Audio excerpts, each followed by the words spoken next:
Gail says, "Oh, missed all the live meetings, but kept up on YouTube." Okay, Awesome. Okay. that is. And you made it here. Oh, You're yeah, here. That's awesome. That's awesome. Yeah, so we want to be mindful of Catherine's time. So maybe do the Feldenkrais questions first and a few videos that we look at together, right? We could Yeah. look at some videos together, couldn't we? Yeah, exactly. That's That what I would be was thinking. fun. So if anybody has a specific, Feldenkrais related question, maybe start with that. And then we'll look at some of the videos. I saw that there were more videos posted. Yeah. Yeah, maybe it doesn't have to be so much related to the lesson that we put in the challenge, but it could be about anything that you've noticed in your riding, which is you think is impacting your horse and your ability to have the sort of riding partnership that you'd like. So yeah. Yeah, exactly. I mean, anything seat related, anything seat related, anything body awareness related. Feldenkrais aspect to it, right? Yes. Yes. So, yeah. Mm. Okay, let's see Sarah. here. Yeah, Sarah says, I have some questions, please. I've noticed that Kitty will respond really well to my pelbo and trot, and I can feel her working over her back. Two questions, really. The first one is, should this be something that is built up over time to allow muscles to develop, or should we be aiming to get the horse working correctly for the whole schooling session? Secondly, I've noticed Kitty will slow the tempo when she first starts working over her back. Is this normal? I don't want to push her onto her forehand or out of her rhythm. Yeah, it's more of a training question, I guess. Yeah, you should always aim for helping the horse become balanced, straight, and supple. And as a result, they go correctly over the back and on the bit, right? That's sort of the progression. And yes, the horses will tire earlier, and they will often not be able to stay there indefinitely. So very often it's a matter of helping the horse find their balance. Then they're good for 3 strides or 10 strides or a circle, and then they fall apart a little bit. And you help them get back into balance, and then it's like, the cycle you go through. And when you feel like the horse needs a break, take a break, right? When you feel like the horse is tired, finish the session. So don't be surprised if your sessions become shorter. Like if the horse could previously work for an hour, maybe now they can only last 30 or 40 minutes, which is normal, right? And that's actually good. You'd rather have a shorter workout that's higher in quality than a longer workout that's lower quality. Yeah. So, exactly. Yeah. So listen to the horse, basically, right? The horse will tell you when they need a break and when they can't go anymore, right? Yeah. Often, the indication that it's time to wrap it up is that the horse was progressing through the ride to a point and then starts to deteriorate, like leaning, inverting, just back to the way they normally go, so to speak. And then it's usually a sign that getting tired. Then or if they get heavy, and you can't resolve that with, some half halts, some transitions or something like that. If it doesn't resolve very easily, then it's a sign that the horse is tiring and either needs a break or needs the session to wind to an end. Yeah, and then question about the tempo. The horse slows down when she first starts working over her back.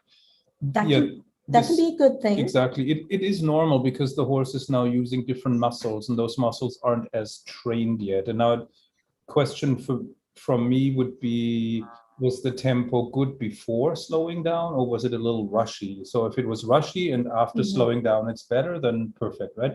If the tempo was good and now it gets a little too slow, then I would, then I would ask the horse to move out a little bit and speed up just a little bit so that you to keep active. Exactly. You want to keep the activity level as good as you can. So it depends. Right. Yeah. The gait should be fluid, right? Sometimes slowing down can be really helpful if the horse was a little rushy, a little hasty. But it should not disrupt the fluidity of the gait or the flow of the energy, right? If it feels very sticky and like you're riding through deep mud that keeps getting deeper with every stride and the horse can barely pull up the legs, then it's too slow, right? Then it's like swing your hooves a little bit, Swing your hooves, swing your back. Exactly. So swing your hips for riders and horses. Exactly. So Kathy wants to know about flexible hips. That's a Catherine question. It's kind of a very big question. Exactly. Two Yeah. words. What do you How mean? much time do we have? What do you mean by flexible hips? Do you mean you don't have flexible hips? Do you mean hip joints? Do you mean, could you be more explicit about what you're looking for, and yeah, what your, I guess, what the issue is around that? Yeah, most likely it's how do I get flexible hips, I would think, because that's what most people struggle with, you know. Yeah, I mean, in a sense, this is something that we've been talking about, isn't it? Yeah, exactly. You lose the movement. Yeah. So one of the things that Shanna Thomas and I were talking about today is we were watching some of the riding. We watched Carl Hester's ride, and we all agreed that I think what allows him to stay so with the horse, it's not so much that he has flexible hips, it's that the way that he uses his legs is extremely connected to his pelvis and his back. So every time the horse's front leg steps down, his knee follows that leg just the right amount, and there's no blockage in the front of his hip joint, and his sitting bone follows his knee, and he gets just the right amount of extension in his lower back as that goes, and there's no blockage further up his spine. So when you experience that you don't have flexible hips, it's often not to do with your hips, it's how the whole pattern exists in your movement. And that's why it's not a very simple question to answer really, because if it was just about stretching your hip joints, you could do it in a moment. You could just sit in a half lunge all day and stretch your hip flexors, but it doesn't work like that. I think what sets him apart for me is that he has refined his balance to such a great extent that he doesn't brace against any shifts of balance in the horse below. So he's able to stay entirely connected. Yeah. Yeah. And I guess that has a lot to do with how you support yourself in the saddle, right? That allows you to let go in your hips. Yes. Yeah. And how he organizes his center, and how he finds support from below the hip joints, which allows him to find a lot of length up his spine. And what I see about him, which don't see in a lot of the others, is that his head carriage and his neck is very connected to how he uses his support over his knees in terms of the kneeling seat. Right. So there's no part of him which really stands out for me as being left out of the movement. Yeah. Yeah. Yeah. Yeah, and in the one tempo changes, I noticed that he's very supple in the rib cage and the lumbar spine. Exactly. Like he moves in that area in a way that I've never really noticed anybody else move. Yeah. And that makes him look completely still, you know, superficially, like arms, legs, you know, everything is very quiet, but you see movement in the thoracic spine and lumbar spine. And I never noticed that. I mean, maybe it's because, you know, Catherine always talks about how important the rib cage is, and, you know, in the past I didn't pay attention to it, but I think he does have more mobility there, or maybe more conscious mobility than most people. I think part of what we were talking about in the group today is he's done a lot of Alexander technique, and Alexander technique is all about the balance of your head and neck and length through your spine. And for me, it really shows. So he's not a person who spends his whole time doing Pilates and bracing his core. He does the opposite of that. And, you know, I think that's why he's so soft, so connected, and so powerful at the same time. Right. Yeah. Good. All right. I think there's another question in the Q&A. Katerina, the cross in lesson 3, my brain is running warm. A long time ago, I was taking dance lessons. After a while, I dared to watch myself in the mirror and saw that I did not do at all exactly what the teacher did. And up until that point, I thought that I did. So I got confused. I'm sure that I don't know if one diagonal is longer than the other from feeling or focusing. I couldn't anyhow get any picture in my mind of the lengths of the diagonal. I guess the point is not the actual length. Only tried once, we'll try again. In a sense, yes, if you have the opportunity to see yourself, often, of course, your sensory perception doesn't match what you see in the mirror. On the other hand, developing your sensory awareness means that more and more what you feel on the inside will match what you see from the outside. And that is a process of doing these types of sessions again and again and again, many different variations and in lots of different possibilities of movement. So I wouldn't expect you to be able to get it from one session. And doing one repetition of one session. This is, it's like learning to ride really well. You can't ride well in one lesson. You can't change your coordination, your organization in one lesson, but it can give you a feeling of a different way to improve your coordination than you might have thought of before. Yeah. So generally we think of, oh, you need to exercise, stretch, strengthen. I'm saying that's important, but you also need to learn to use your sensory motor part of your brain to improve your movement. And that's an awareness-based practice.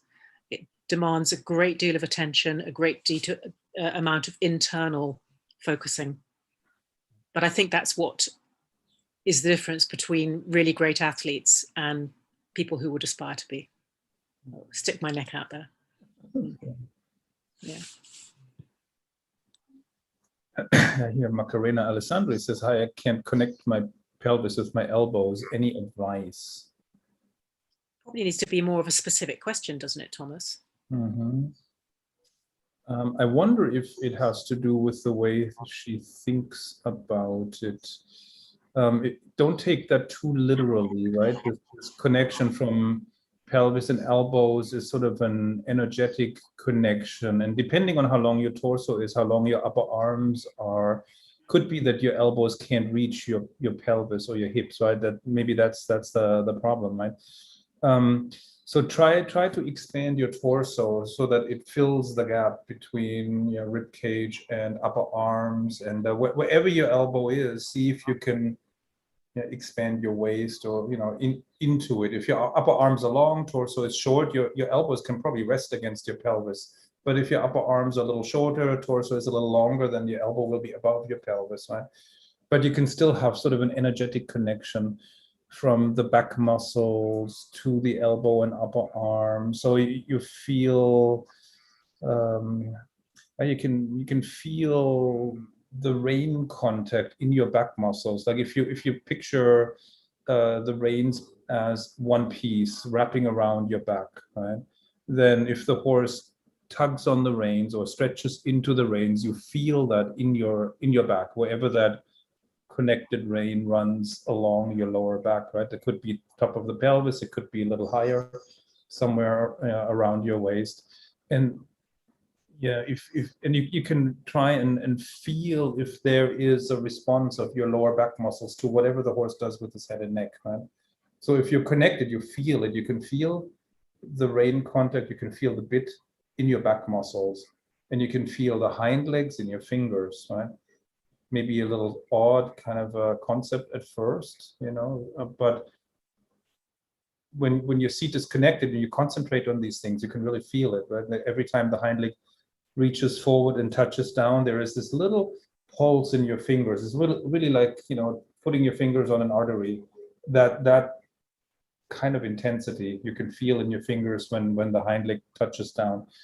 And anything the horse does with his head and neck, reaching forward or even pulling on you, you can feel that in your lumbar spine. If you feel this in the back muscles rather than in your tricep or bicep or whatever, then you have a connection, right? If you feel, the tug of the horse on the rein only in your arms and shoulders, then there is no connection from pelvis to elbows, right?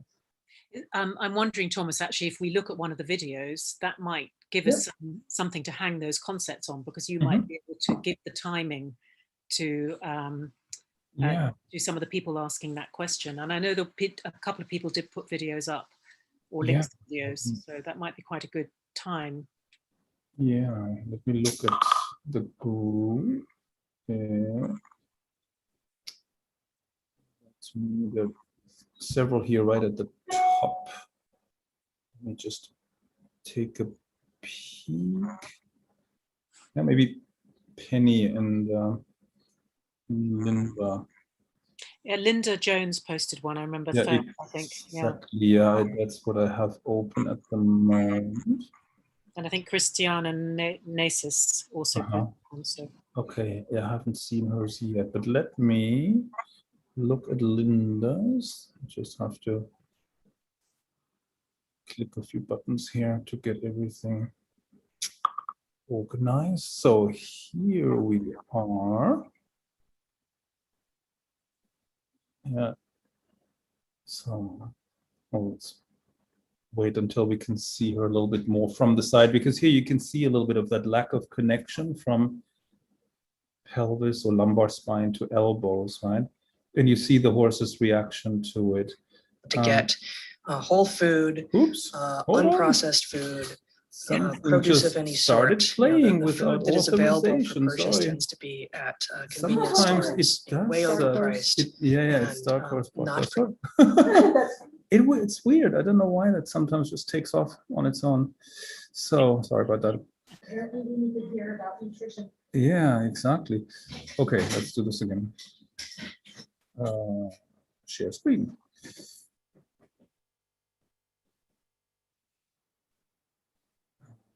Okay, there we go. So just rewind a little here. Yeah. So you can see the horse is more or less, strung out. It's above the bit and poking the nose out, and you can see that there isn't, or the contact that the horse makes goes from the rein through the arm up to the shoulders, right? Instead of going through the forearm, elbow into the lumbar region of the rider, and from there into the horse's hind leg, right? So in other words, the rein contact and the rein aids are not covered by the body weight of the rider. So they get stuck in this cul-de-sac, so to speak, up here in the shoulders. They don't get channeled into the hind legs and through the hind legs into the ground, right? So there's no energy circuit. And then the horses don't quite understand what that means and what they're supposed to do with it. So some horses get annoyed and they toss their head and they fight with the rein contact because they don't know what this is supposed to be. And when you have the connection, so if you engage your back muscles a little bit more, so that whatever the horse does here with the bit, whatever traction the horse puts on the reins in this forward direction, your elbows don't leave the body, but your body goes with the elbows essentially, right? So you can tell the horse, well, you can have my elbows if you pull on me, but you have to take my pelvis too. They're a package deal, right? You cannot separate my elbows from my pelvis. And that's really something you do with your back muscles. And I guess depending on rider conformation, it could be more lower back, it could be more middle of the back, depending on how long the upper arms are or how long the torso is. And so if you keep this connection from the pelvis to the elbows, as if the reins were wrapping around the lumbar spine, then you create this connection from the rein through your pelvis and lumbar spine to the hind leg and back. And then the rein contact makes sense and the rein aids make sense. And the upper body is a little bit outside of that energy circuit, but you can use it for weight aids, right? You can use the weight and the leverage of the torso to shift the weight into any one of the four legs, right? So it's an additional aid that's separate from the reins, and it can be used to augment a half halt, but it can also stay neutral, can stay out of it. It can start to, participate by shifting the weight to the left or to the right or front or back and so on. But it's then a more differentiated aiding system, so to speak. Right? It's interesting, Linda, because I think what I'm seeing is that you've got actually a really good reorganization going on from down below, from what I've seen of earlier videos, and a little bit what's happening up above. If you see my arm, is that there's a slight sense that your elbow comes forward and your hand therefore turns in a little bit, which brings your collarbone forward, which takes your elbow away, which does this a little bit in the upper part of your chest. And so therefore what you would end up happening is that you end up having to counteract that with using more power in your lower back than you actually need. So it may be that just having that sense of rotating the shoulder and the shoulder girdle a little bit in that direction, and it'll bring the bottom tip of your shoulder blade down your back and in the direction of your sacrum. And when the bottom tips of the shoulder blades go down and in the direction of your sacrum, it marries up the whole of your back. And then, funnily enough, your shoulders and your arms will be much, much freer for exactly what Thomas is talking about. So it may be that just finding that little bit of, okay, I mean, hopefully you can see it. The elbow comes down, the collarbone spreads and opens, the shoulder blade and the bottom tip of the shoulder blade goes down the back. Chest lifts a little bit, neck gets a little bit longer, and the carriage of your head will then be free. And then everything that's happening in your upper back will be congruent and harmonious with what you're trying to do in your lower back. And that I think will give you that sense, oh, we're not seeing me. That's weird. That may be, are you sure that's not just you, whoever said that? Is anybody else not seeing me? Both of us. I think it's just you, I'm afraid. Yeah, okay. Yeah, just one person is not seeing me. Yeah, so hopefully that gives you a little bit of an idea about how everything that's happening up here can have an impact on everything that's happening below. The other strange thing is that if you get that sense of this, it frees up your hip joints. It allows your hip joints and your knees to drop down from your hip joints. Yeah, it's fascinating how these things all connect with each other. Yeah, and it may even be as simple as, you know, with if your hand's a bit, the thumb turned in, it may even be as simple as starting it by turning the thumb side of your hand a bit up and letting the elbow drop down. That might be where you initiate it from, or it might be from up here. So you can think it from any end of the pattern. There's someone else who can't see me. That's weird, isn't it? So some people can see me and some people can't. I don't know. I don't know what's happening there. One little remark maybe. You know, the elbows here are very much extended, and in order for the elbow to be able to do their job of, you know, keeping the hands quiet by extending and flexing a little every stride, the hands need to be a little closer to the body. Maybe they need to come up a little bit, depending on how short the arms and how long the upper body is, which means you may have to let the reins slip a little through your fingers, because otherwise you pull back on the reins, right? If you take the rein length you have and then you bring your elbows and your hands closer to your body, then you'd be pulling on the horse, right? So you have to find like a new place on the reins for your hands, which may be a little odd at first, you know, with your hands a little closer to the body and a little bit more angle between, you know, upper arm and forearm, so that you gain more freedom of motion, right? You want, in a way, every joint in the body to be in sort of a neutral position that allows you to flex and to extend. Right here, the elbows are more or less completely extended, right? So you can only flex from here, and that has implications that often leads to the hands then going up and down as you're posting, or even in the sitting trot, and so it takes away some of the softness and flexibility and you know, feel of the hands on the reins. And if you can keep your upper arm a little bit more vertical, elbows a little more flexed, your hands will probably have to be a little higher, right? And of course, you know, trainers always want you to put your hands down, but if you have shorter arms, longer upper body, you have to carry the hands a little bit higher than Otto Kottas, right? He has a short torso and very long arms. That's why he has his elbows on his pelvis and his fingers on the withers of the horse. And it looks great, right? It's super effective, but not everybody can do that, right? So you have to find a position that works for you and your body type. Yeah, and I think the people who have shorter arms have been saying that they need to carry their hands higher, and therefore the reins will be a little bit higher. Yeah, exactly. Yeah. You know, and that makes sense to me. I've got long arms, so I yeah, it's a bit different, but yes. Yeah, you have to find what works for you, right? And sometimes it means you have to make a compromise. You know, it has to be effective, rather than trying to match a look. You know, it just has to work. It has to allow you to do the job, right? Feel the horse through the reins, connect the reins to the horse's body and to your seat, and communicate with the reins. And so find where that is. You can always, you can move around a little bit, right? You can keep your hands lower, higher. You can, move your elbows forward or back and find a place that's comfortable.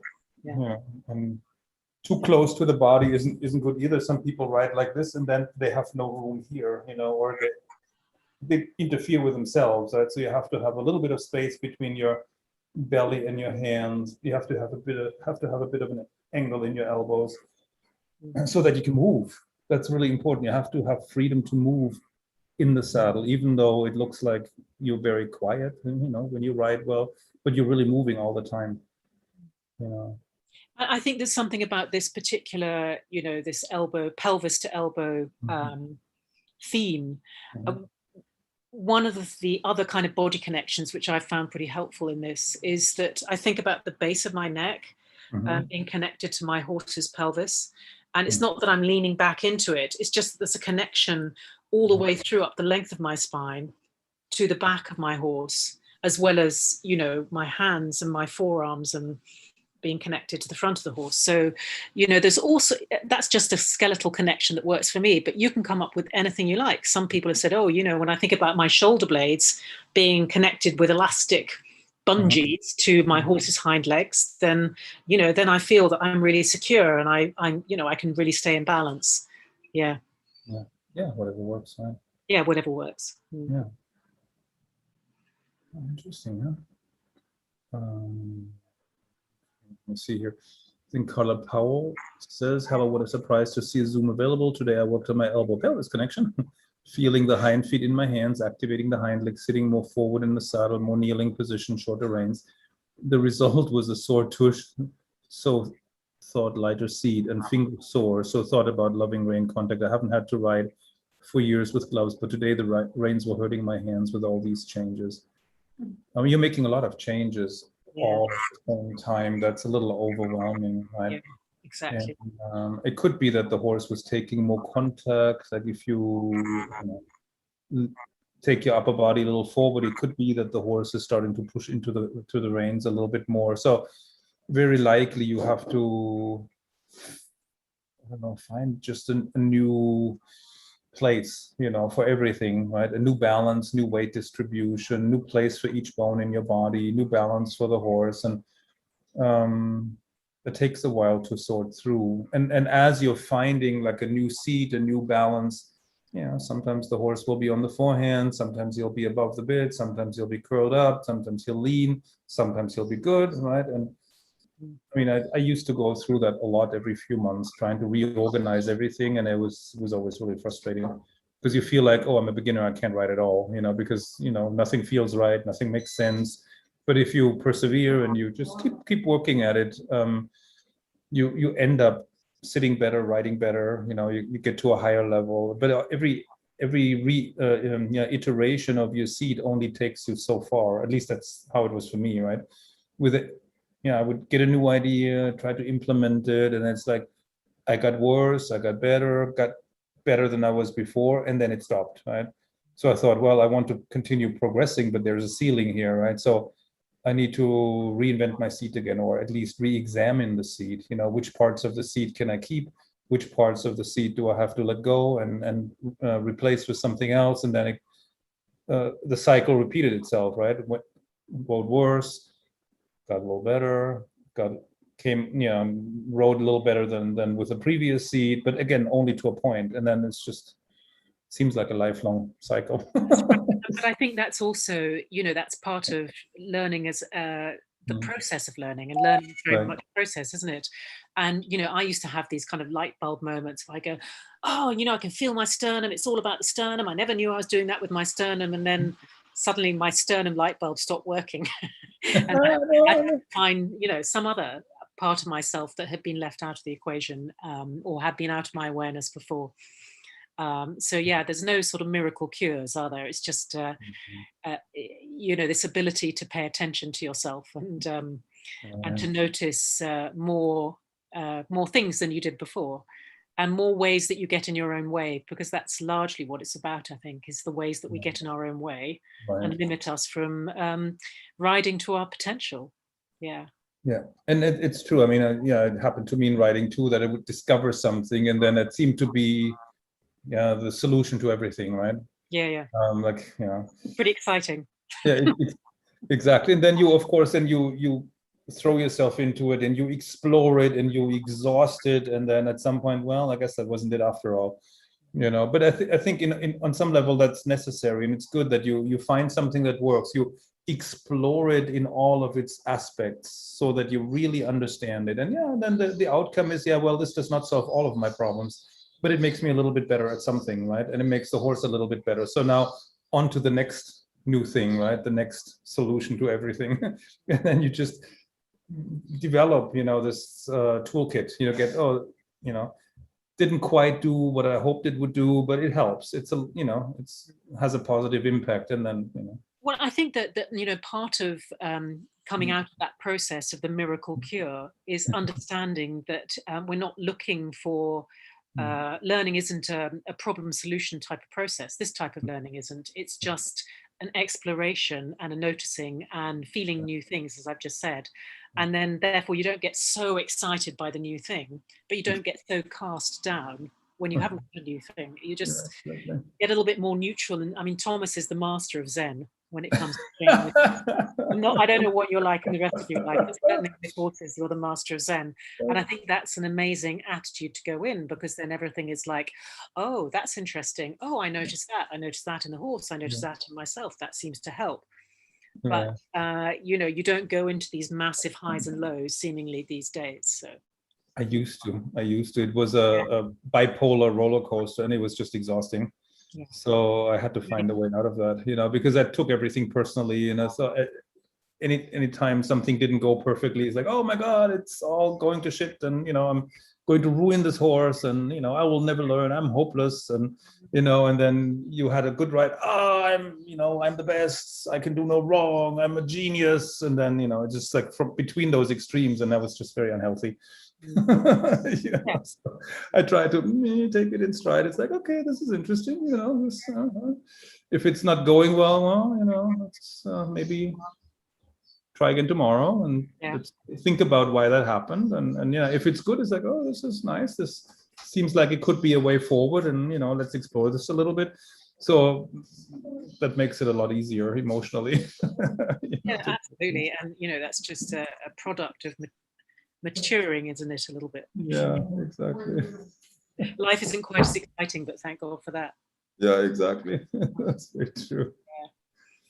But and the thing is, you get information out of everything, right? All the good things, all the bad things that happen, there's always something to be learned. It's data, it's all data. Ultimately, it's all data. And then, you know, what do you do with that, you know? Initially, of course, when things don't go well, we sort of reject the data. We don't want to hear this, you know, this is not what I had planned, right? I don't want to know about this.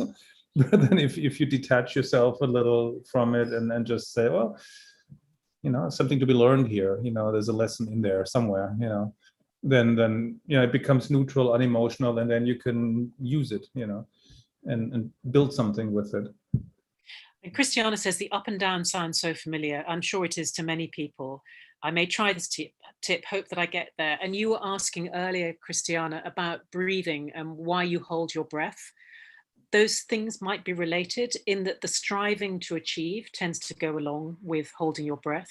But if you come in with a more experimental mindset, oh, I'm just going to move my pelvis like this to, I think you were talking about enlarging on the circle and holding your breath. I'm just going to move my pelvis like this. And oh, look, my inside leg is coming against the horse. Oh, my horse's rib cage isn't swinging. Oh, that's interesting. I wonder why. You may find you hold your breath a little bit less.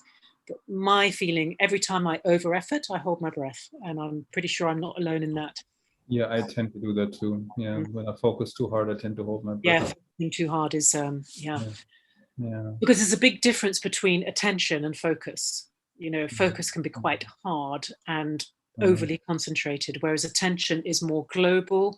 It's more 360 degrees around you.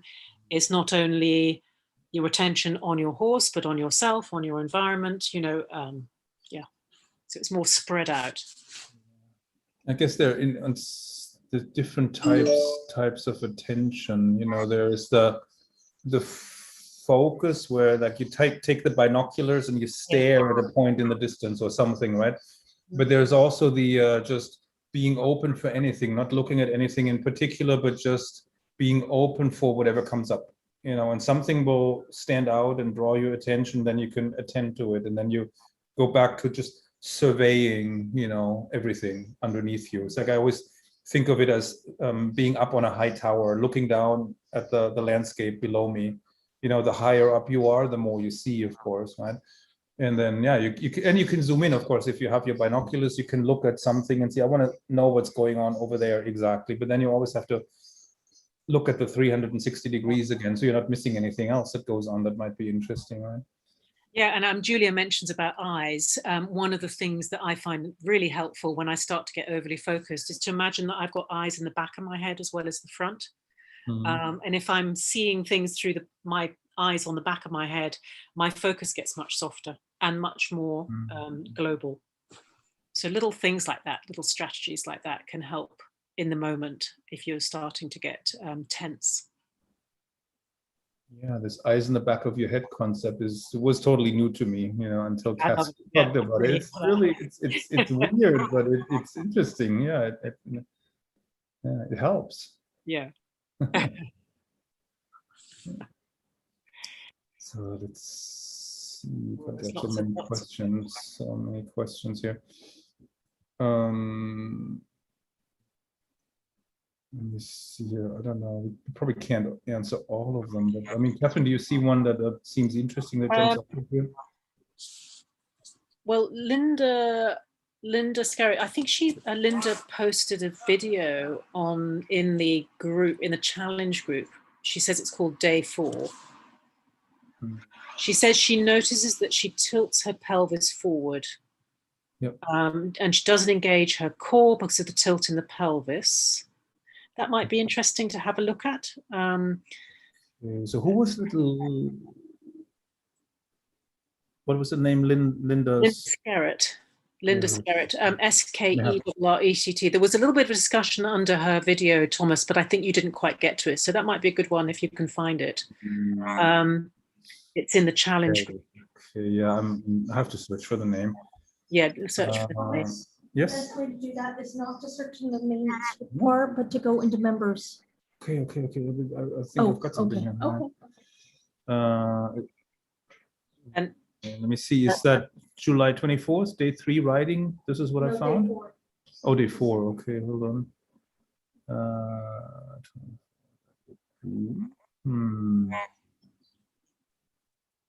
Maybe if we can't find day 4, we can try and find day 3. Well, actually, hold on a second. Watching the room. First, need to find, but it's a video, right? So let me maybe. Yeah, there was definitely a video because I remember that I commented under it, and so did Caroline. Yeah, hold on. If we can't find it, we can always look at it.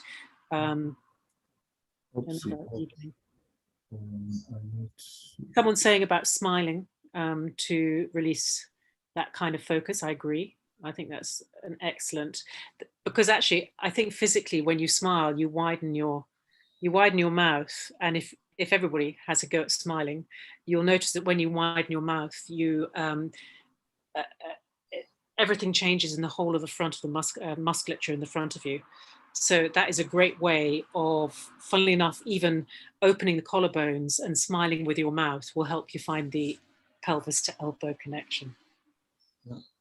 LOL means laugh out loud. Or lots of laughs, we used to say, but it means laugh out loud. Andrea is asking what LOL means. It's hard to can't find it. Hard time finding this video. Shanna will try too. Sorry. Linda Skerritt, S-K-E-R-R. S-K-E-R-R-E-T-T. Yeah. Got it right away. You got it right away. Day 4? See, it doesn't. Yeah, Shanna will send it around. Because I could only find day 3 and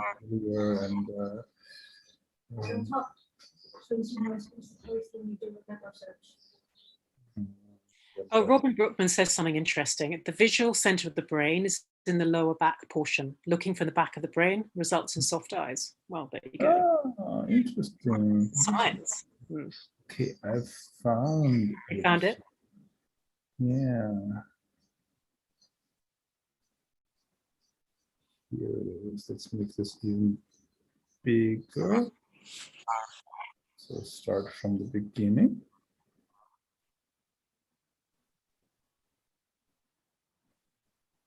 Looks like that's down under to me. I don't know. This is interesting. So what I'm seeing is maybe too much focus on the arms and the elbows, but not enough movement in the pelvis. If you can think of relaxing your arm muscles and moving your pelvis rather than your elbows, let your pelvis go a little bit more. And you can, let your tailbone sink and your pubic bone come up a little bit. And you may also have to stretch the knees down. I think that should help, right? I'm thinking, Thomas, that possibly thinking of the pelvis below your hip joints, moving with your horse, rather than, because you're talking about the pelvis tilting forward. And I think you're talking about the iliac crests. That's where you lose that your iliac crests tilt forward. And there's a little bit of that sense that you're aware of the iliac crests of your pelvis. So everything above the hip joints, the larger part of the pelvis. If you think more of the very lowest part of your pelvis, which is your sit bones, your pubic bone, your hip joints, there's a sort of ring of bone. Have a look at a skeletal image on the internet. There's a ring of bone inside the pelvis, which is very low down. And that part can move with the horse along with the sitting bones. So that might help you. And as Thomas said, if the sitting bones are coming more through and under with the rhythm of the walk, I think that will address you losing, getting that kind of thing going. You don't necessarily want to arch your back and round your back with each stride. So yeah, thinking lower down, following might help. And I'm thinking, actually, the leg position looks really good. Really good, yeah. What happened to me when, I was struggling with the seat was that I was trying to get my legs back underneath me, and that made me tip forward. And I think that's what's going on a little here. There's probably a little tightness in the psoas muscles and the hip flexors. Who doesn't? Who doesn't have exactly? And so when you stretch your legs back and down, your pelvis and your upper body go forward. When you straighten your pelvis and your upper body, your legs go forward. I was caught in that cycle for a while, right? So I would fix my legs and then lean forward. So I would sit up and then my legs would go forward, and I would go back and forth and back and forth. And so maybe the solution is to look at the support, where's your weight supported, so you can let your legs hang rather than actively pushing them back. And that should allow you also to then stay more neutral with your pelvis. I think there is something like that going on. Yeah, and actually, if you think about where the location of your hip joints is, when your knees go forward, it doesn't have to bring your hip bones forward with your knees, because your hip joints are below your hip bones. So again, have a look at your pelvis and see, perhaps there's a way that you can allow your knees to drop forward and down without dragging your hip bones with them. Yeah. That's why we teach some Feldenkrais lessons around the kneeling seat, where you really feel the opening in the front of the hip joints. And when you open your hip joints, what you'll feel is the sitting bones almost come in against the back of your femurs.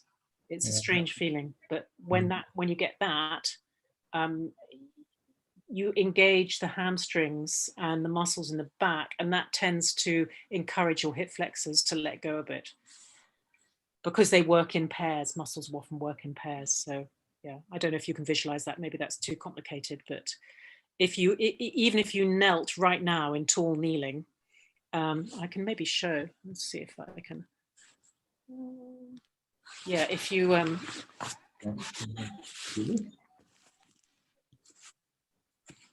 There's this way that, you know, if you're in tall kneeling, I can either send my knee down and kind of go like that, or I can actually let the sitting bone come in against the back of my leg. Yeah. And then you get the length through the front and you don't end up with the pelvis tilting in that direction. So it's that sort of sense of dropping down the tailbone and the sitting bones, lengthening through the front of the hip joint. And as Thomas says, the pubic bone will lift a little bit. Then I think it makes it easier for the legs to hang.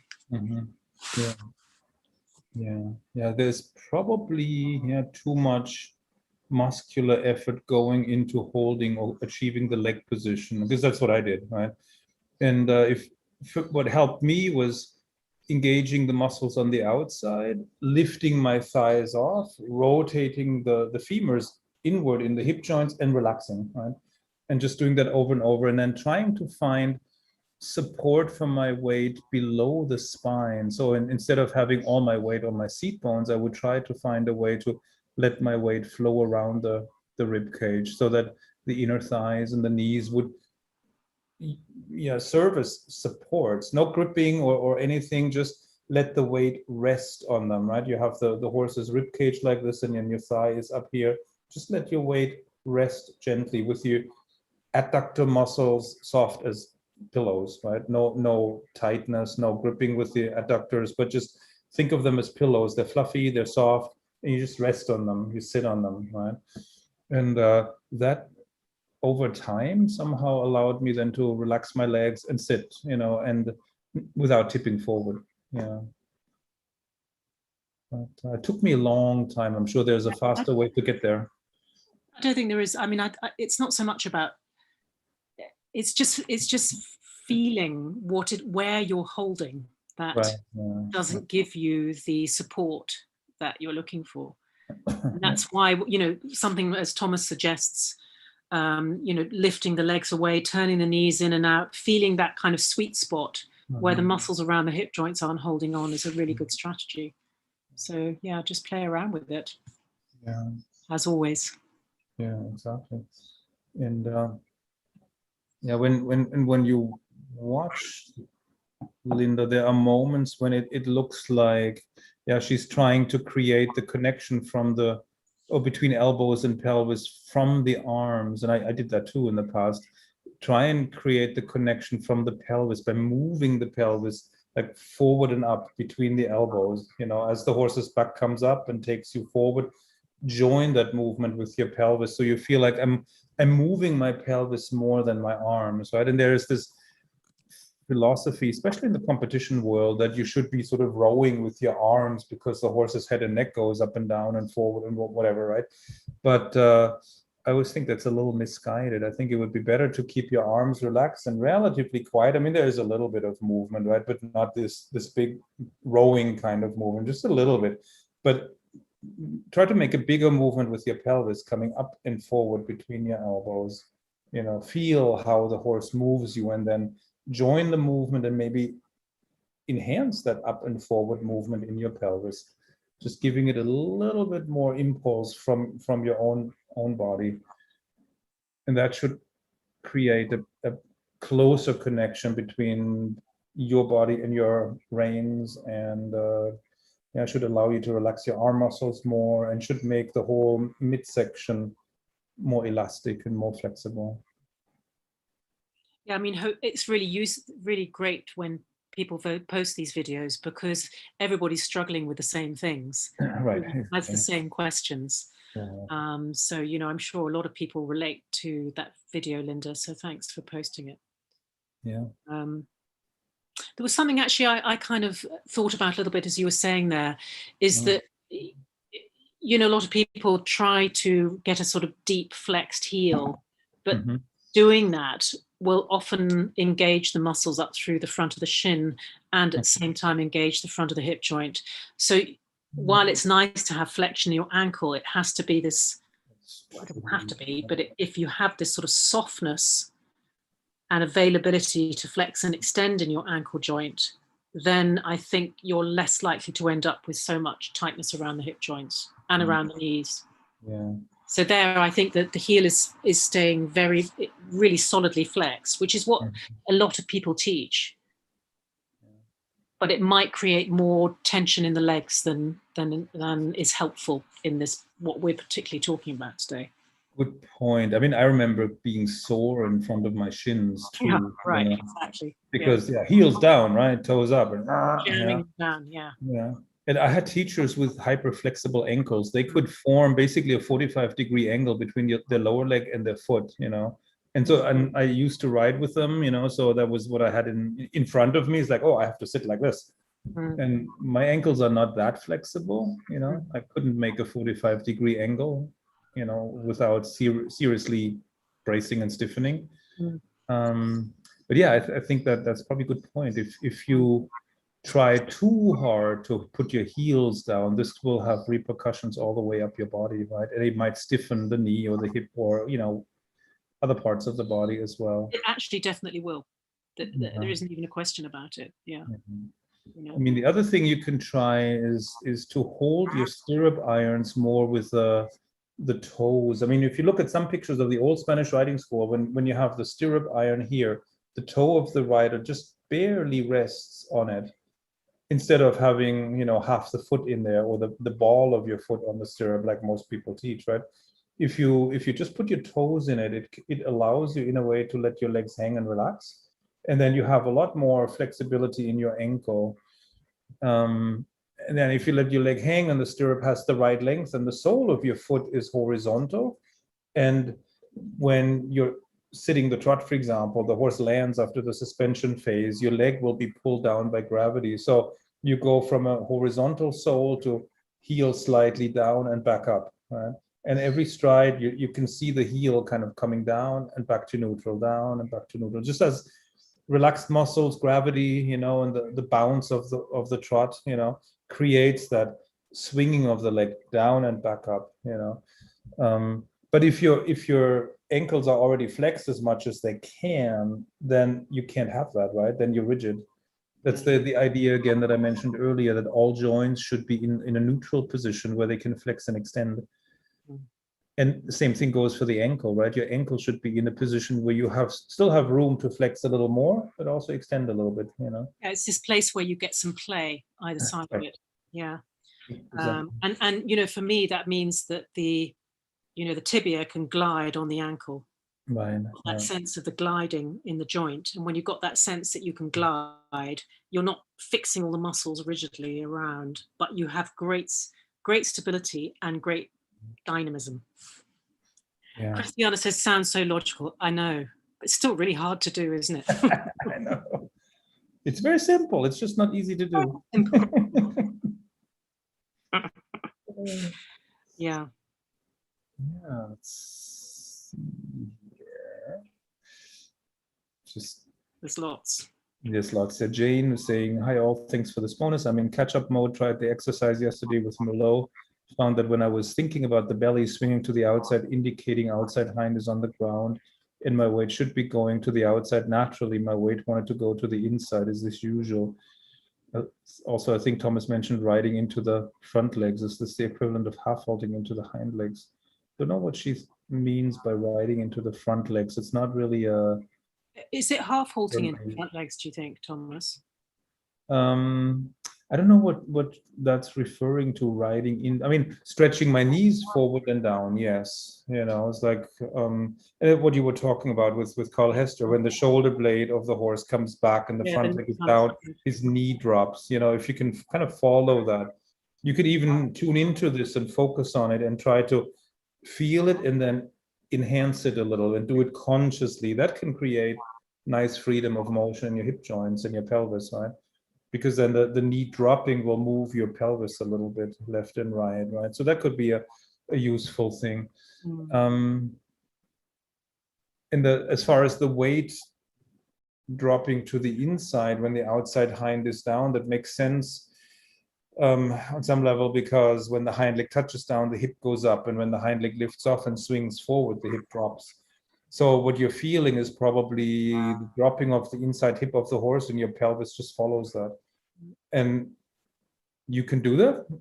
I mean, that's what a lot of, the typical German and Austrian theory would tell you to do, right? Sit on the inside seat one always. But you can also, if you feel like for some reason I need to shift the weight to the outside, maybe because I want to enlarge, then you can also swing your pelvis to the outside and let your body weight flow through the outside pair of legs or through the outside hind leg, rather than just letting it sink down on the inside when the inside hip of the horse lowers. There's no right or wrong. It just depends on what you're trying to do, right? Sometimes you just want to be neutral and just follow along with what the horse is doing, but sometimes maybe you want to change what the horse is doing, and then you may have to redirect the energy, right? And I always like to think of my body and the horse's body as hollow and my weight as a liquid. So I may think of pouring my body weight from my torso into the outside hind leg, for example, right? I don't know, it's a visualization. It's moving my pelvis a little bit and maybe bringing my shoulders, my withers back onto the outside hind. What Catherine was mentioning earlier, right? You phrased it a little differently. I always think my withers, right? T1 or C7, right? That area. I bring that a little bit closer to the outside hind leg. So then the whole upper body moves a little like a joystick, just so it doesn't get twisted and kinked, but just keeps its integrity, just moves a little bit. And that transfers the weight from my shoulders onto that hind leg, right?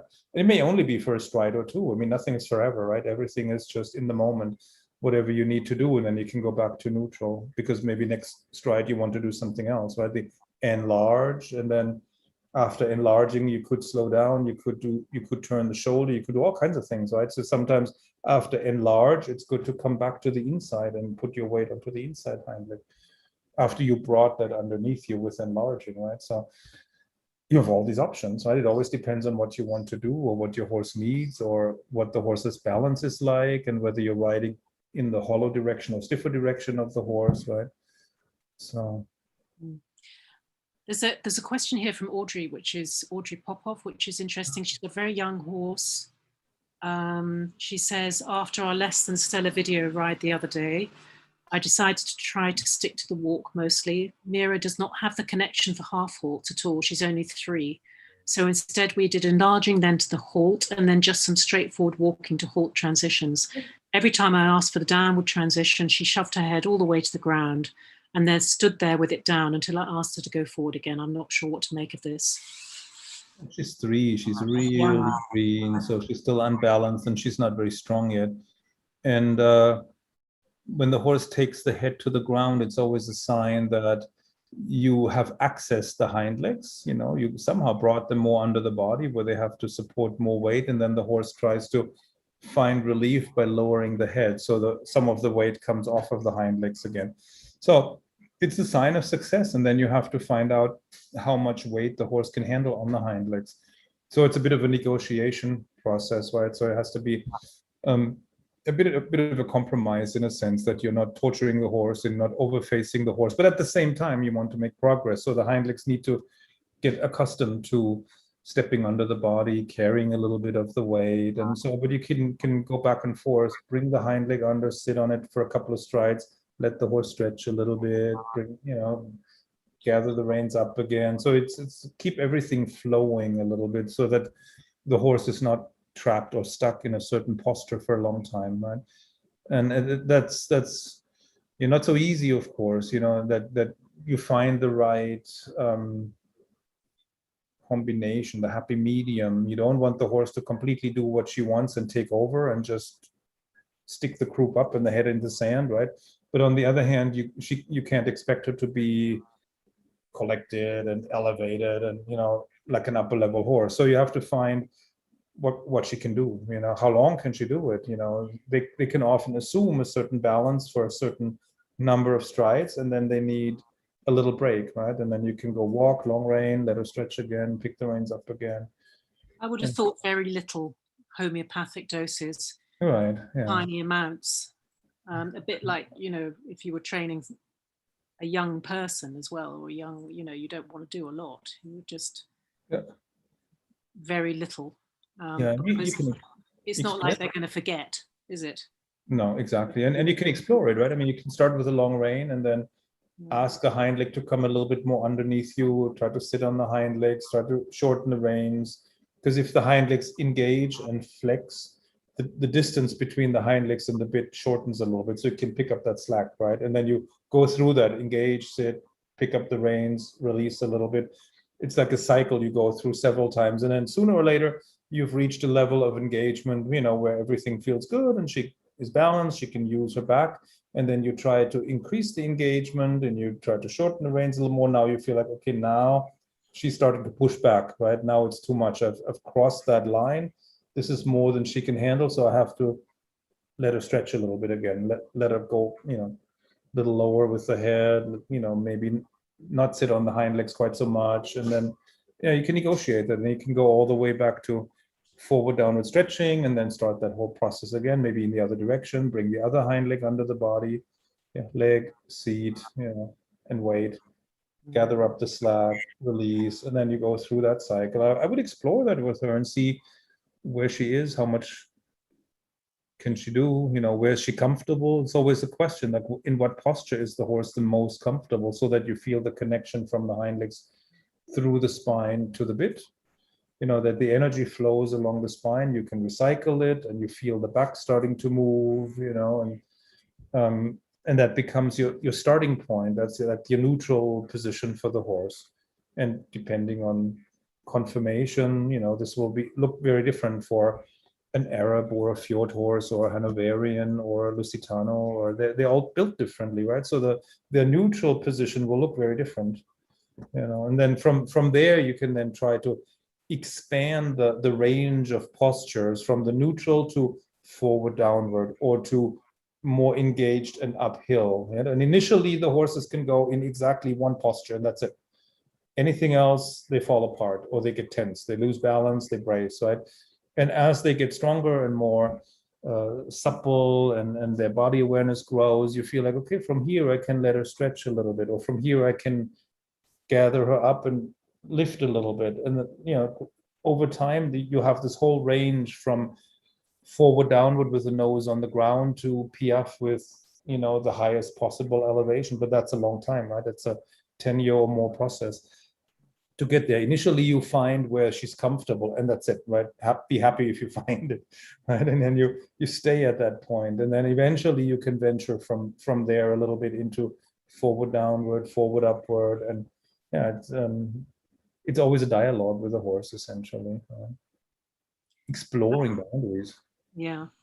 There's one more, I'll take one more question before I leave you. Yeah. One in the chat about a body question. Elena Milyakova. Catherine, I have problems with keeping a left canter lead consistent and soft. I was thinking it's a problem with my Heeps horse. Maybe Heeps is horse, but I don't know. But today I realized that it's a turn in my torso waist. And I'm thinking separating an engagement in my left and right obliques and core. One side lengthens and the other slightly contracts to lift the hip. Hip? Yeah, it's hip, I think. Problem my hips, okay. And the other slightly contracts to lift the hip. Can you talk about asymmetrical use of these muscles in a canter gait? In trot, I don't have much of this problem. That is quite a question. I think you're right. I think you'll probably have asymmetrical use of your obliques, like everybody. There isn't a person who doesn't. So how do we find a more even and equal use? I have found the most useful thing is to be really clear about the action of the obliques. So your obliques are attached on, there's a sort of line from your pubic bone to your hip bone, and it's a ligament, and your obliques attach onto this ligament, and they kind of come across in a cross-fibered sort of way onto here, and then you have another portion which attaches onto your sort of rib 5 or 6. So you get this sort of action like this. And for me, I've got an action which takes my right ribs closer to my left inguinal ligament, or to the left side of my lower part of my pelvis. So what I have to do is play around a lot with feeling that connection as well as feeling that connection. And the more I'm able to do that equally easily in a each direction, the more I'm more likely to sustain it when I'm doing something like a canter. I hope that makes some sense. But I think it's something that the moment that you've got a higher gait, inevitably your pattern comes in and you're sort of a little bit like this. And if you're on a left lead canter now, if you could imagine, my right side is short, my left side is a bit open. I just can't get that going with the inside hind as I would if I was able to do that as easily as I can do that. My stripy shirt is helping. But yes, the attachment of the obliques, have a look at it. It's on the 5th and 6th rib kind of area. And they're like fingers. It's really interesting to see.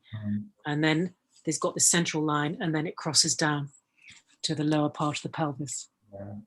And the canter is an asymmetric gait, right? Exactly. Yes. They become even more. Twist and, you know. Yeah. So you're exactly. So if you've got longer contraction on one lot of your obliques, the other one will be out of action. And so it'll be very helpful on one side and not very helpful on the other side. Right. I like to think of these fingers. Yeah. Interesting. Okay, I'm going to love you and leave you, as we say here.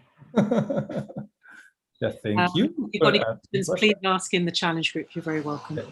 Yeah, thank you, Catherine. Okay, take care, everybody. Thank you. Bye. Bye. And yeah, so I will still stay for a little bit and answer more questions so we can go more into the training side too. Okay, let's see. Just trying to get my bearings here. Okay. Yeah, Maria here says, hello from Ireland. Attended all sessions last week and I'm back for more. Have one question. My horse has never been behind the vertical before. Our problem has been more of an inconsistent contact and outline. Now that I've started to work on the pelvo connection, the horse is inclined to come behind the vertical at times. Could it be the phase that we have to go through before we are in a true connection? Any thoughts on how we can work through this? Yeah, horses tend to go from making one mistake to making the opposite mistake. So if your horse was always, you know, more above the bit rather than behind and tends to invert, and then you start to connect your seat and the horse and so on, the horse will start to get rounder, and then it can happen that they get a little too round, that they lower the neck to get some weight off of the hind legs, right? So one thing you can do, of course, is relax your forearms and your wrists, try to yield a little when you feel like now she's coming behind the vertical. You can drive one of the hind legs more under the body, because sometimes they get too low in front because the croup is up and the hind legs are a little out behind.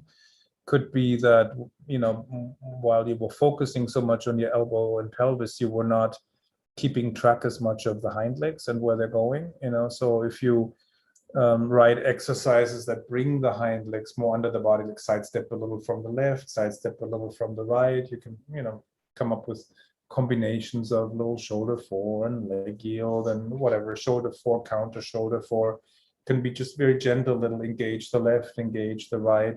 So both hind legs are more under the body, then you can sit on them, you can half fold into them, and then, you know, make sure you release in time.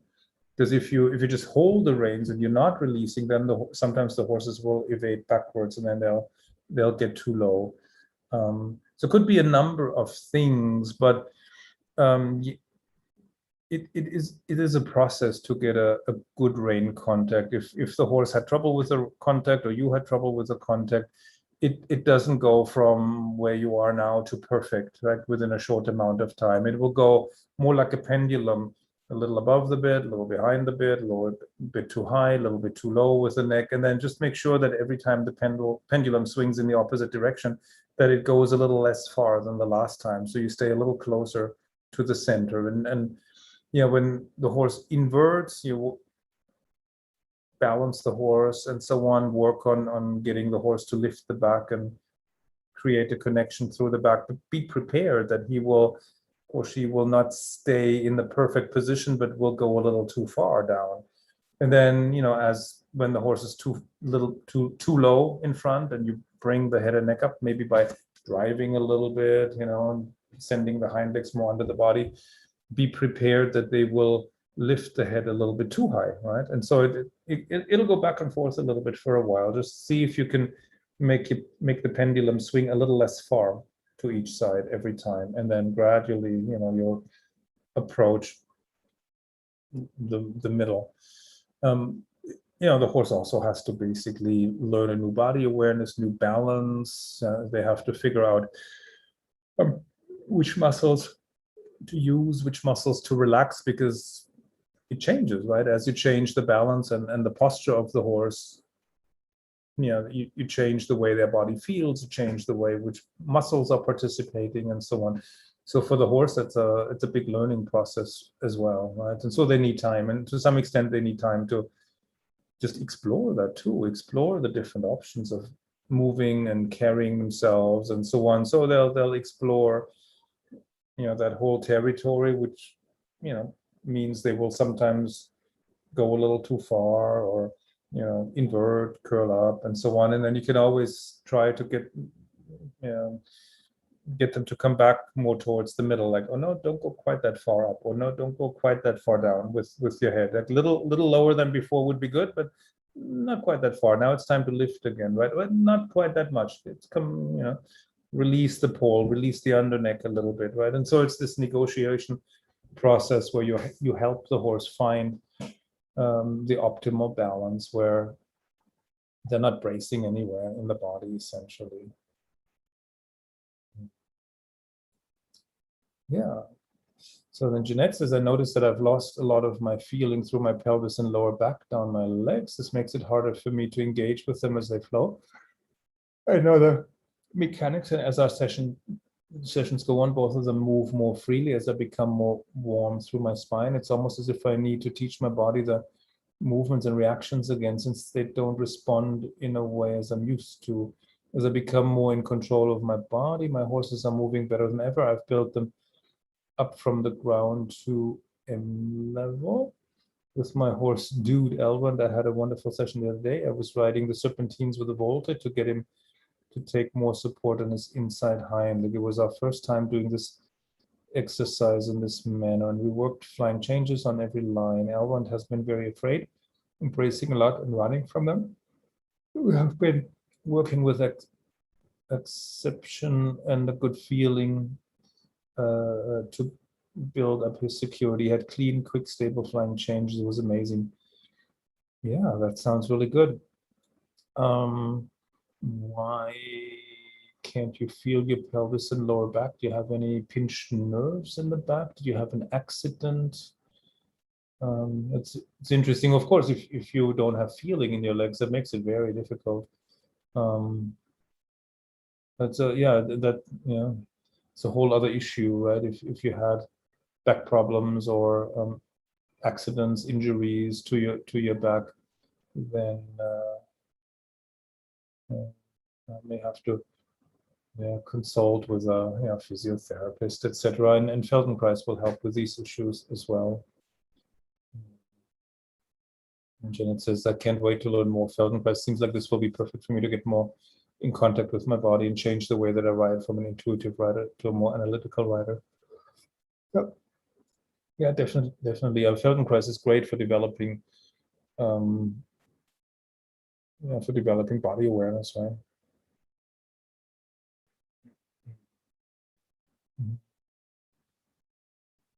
So let's see more questions.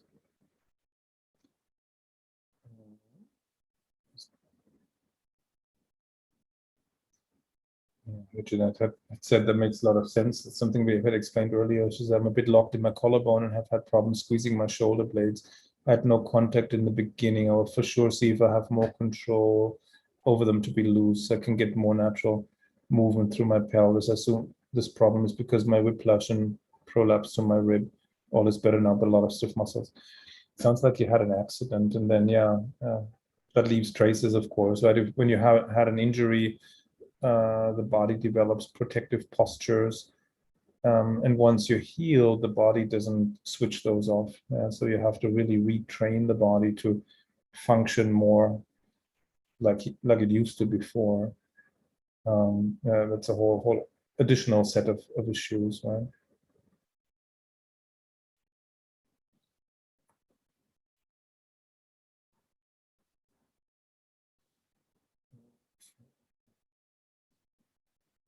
Okay, so I want to know about breathing. I think Catherine talked about that. Maria says, I have very long arms. Instructors always telling me to carry my hands, which I find very difficult. Never before realized that it could be a physical reason behind this. Yeah.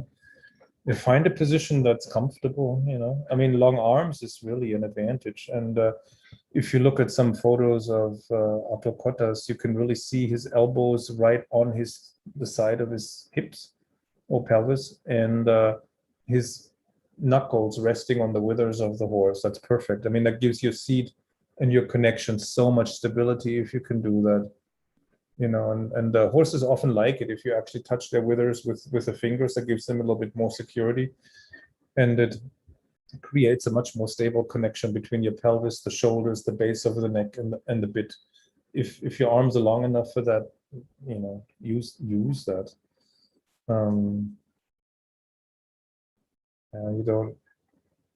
You don't need to force yourself to hold your hands higher. I mean,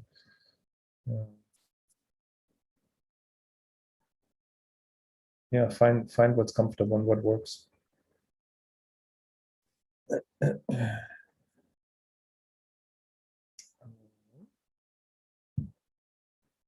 Let's see what else.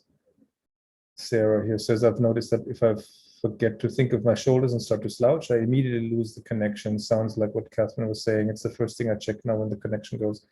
Yeah, if you slouch, your shoulders roll forward and then your elbows tend to come off. And actually slouching is almost like a loss of engagement of your back muscles, right? And then, yeah, the connection between your torso and your elbows and the reins kind of disappears, right? Whereas if you engage your back muscles a little bit, then you can let your shoulder blades hang and your upper arms are more by your side. Your elbows are more, you know, connected to the lumbar spine and pelvis. And then you have the connection from the hind legs through your midsection to the bit and back. And I think that's pretty common. Yeah.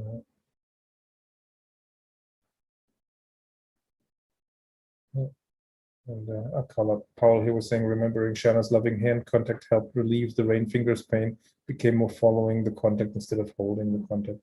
Yeah, don't be rigid, right? I mean, there's always a little bit of movement in all joints. Like, shouldn't be super obvious, but everything should move a little bit. If you try to hold the contact and you try to be still and not move, then yeah, the horse will fight the hand and lean, and you'll get blisters and, you know, all kinds of other things happen. So yeah, that's in a way. I mean, and by nature, you know, we move, or we're stuck in some body parts, you know, or we don't move enough with some body parts. So other body parts have to compensate by moving too much, right? And you know, the secret is to allow all body parts, all joints in the body to move a little bit, just as much as necessary. And then you look like you're not moving at all, you know, but that's an illusion. It's an optical illusion. And the really good riders who look perfectly still, they're moving a lot, but all joints move exactly as much as necessary to allow the horse to move under them. And that creates this illusion of stillness, but actually everything moves, you know, in a good riding. And yeah, and learning to ride is in the process of finding out, where am I stuck, where am I holding tension, where am I moving too much, and then trying to loosen up the stuck parts and stabilizing the hypermobile parts. Very much like with the horse too. I mean, the horses are stuck in some parts of their body, then they compensate in other parts that move too much, and then you have to try and, you know, stabilize and limit the movement in the hypermobile areas, and loosen up and mobilize the stiff areas, right? So the energy can really flow through it.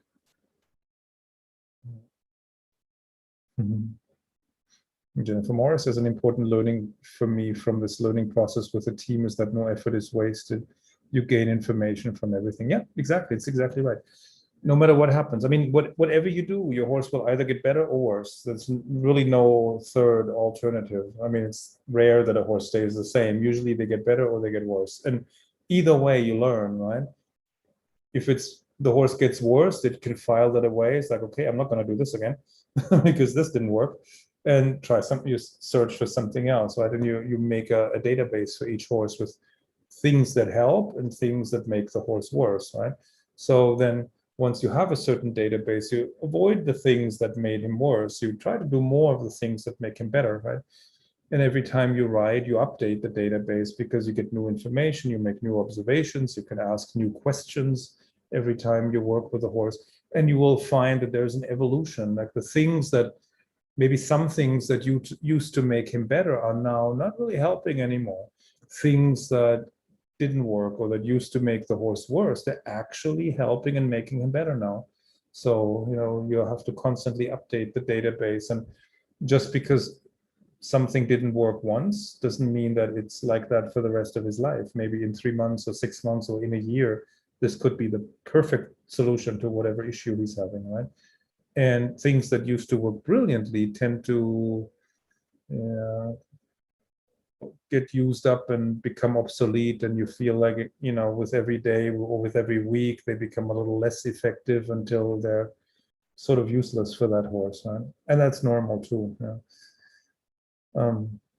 So your database is always changing. So it's not like you find the owner's manual to the horse and perfect, this is what I'm going to do for the rest of his life, because he needs a slightly different owner's manual every day or every week, right? And things evolve, things change.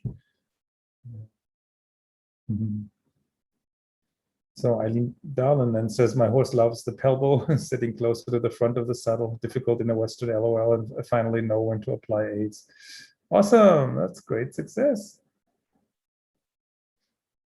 Christiana says the up and down sounds so familiar. Oh yeah, that's just the emotional roller coaster, right? Yeah. Agneta says, sounds just like me. Thomas always take everything personally and thinking I'm ruining the horse. How to change that? It took me a long time. Reading Zen literature actually helped me to put things into perspective, and shift the focus and take the pressure off of me. So, and yeah, if you look, if you don't get too attached to the outcome and you just look for interesting observations and researching connections between different things and cause and effect and so on, then it becomes more relaxed in a way, rather than aiming for perfection and thinking you have to perform and get everything right. And because nobody can do that, right? Nobody is perfect all the time. Nobody gets it right the first time, every time, So there's always trial and error, experimenting, asking questions, finding out where things come from, and so on. So, and if you keep it relaxed and low stress, then the horses don't get upset, and then you don't do damage, even if, sometimes you do the wrong thing and the horse gets worse. Okay, so what? I can change it. I can try something else.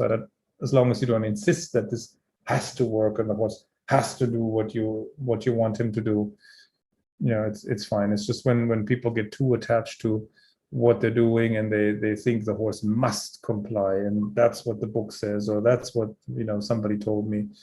You can try it, and then it's like, okay, this didn't work. Well, maybe think about why it didn't work, and well, what else could I do? Maybe I can find something that does work for the horse. And that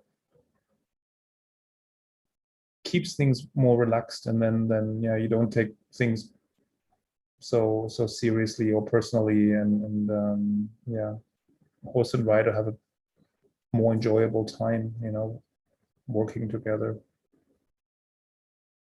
And Jennifer Morris says, and if you treat yourself with kindness, you see the horse with empathy, and that results in such a positive cycle of learning. That's very true. Very true. Okay.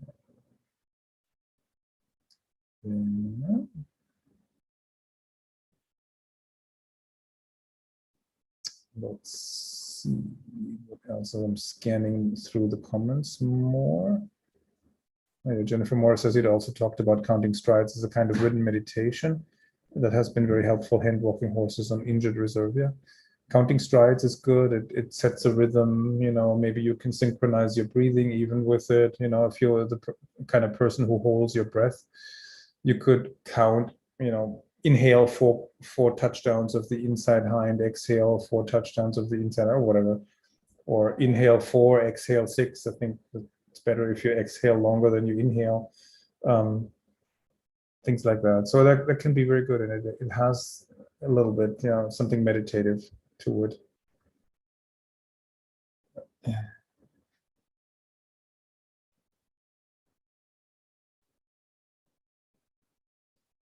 Oh, let's see what else.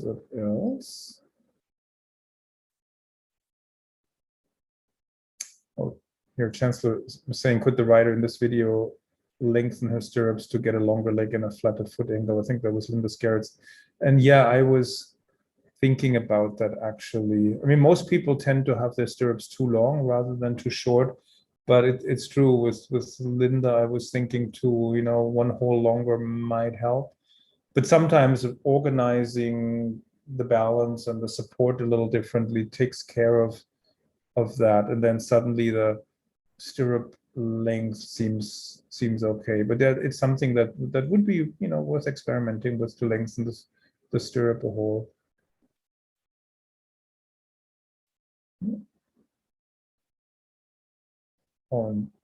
Catherine says, you mentioned half fold into front leg on horse, resistant to waiting hind, moving weight around front hind, left right. Yeah. Oh yeah. I mean, if you want to put more weight into a hind leg, and yeah, the horse doesn't want to do it or doesn't think the hind leg is strong enough. Sometimes they just don't trust their hind legs, and then they kind of fight it, and they don't want to put weight in it. Then you can kind of move the weight around, and keep it flowing, keep it moving, so that the weight is never stuck anywhere, but you put it into the sensitive leg, or the leg that the horse wants to protect. They move it away, right? Move it. Sometimes it's just one leg where they're really defensive, and then you can move the weight around between the other 3 legs, and then you shift it into that delicate leg and away again, right? Before the horse has time to really fight that, the weight is already gone, right? And then by this approach and retreat kind of strategy, the horse may start thinking, the weight was in my bad leg, but it didn't hurt, but nothing bad happened. Actually, it felt kind of good. And then you can change the way the horse thinks about that leg, right? And then they stop resisting against it. So gradually you can maybe put more and more weight into it, right? Yeah.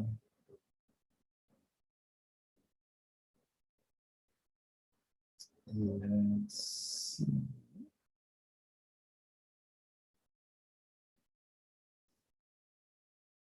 Yeah, here Kelly says, even watching Olympics, commentators noted some horses seem not to have enough strength to maintain certain postures. Yeah, these Grand Prix and Grand Prix special tests, they are really condensed. They have super hard movements that take a lot of strength and a lot of energy and a lot of power to pull off, and they're strung together without a break. Right? I mean, there's a short walk tour, but that it's not that long, and you see a lot of horses fading somewhere in the Canter Tour, and then they don't have enough power left to do a good piaffe and passage at the end. And it's typically the horses that are under 12, I mean, a lot of the Grand Prix horses started showing at Grand Prix at 9. And then by the time they go to the Olympics, they're between 10 and 12. And that's really not that old yet, so they haven't had that much time to build their strength and their power and their stamina. Yeah, by the time the horse is 16, they had a few more years, so they should last a little longer. They should have more strength and fitness at that age. But if you show a 10, 11-year-old horse at that level, it makes sense that some of them will fade during the test. So yeah, doing these movements in good posture with a lot of power, a lot of expression, a lot of exuberance takes an enormous amount of strength and stamina.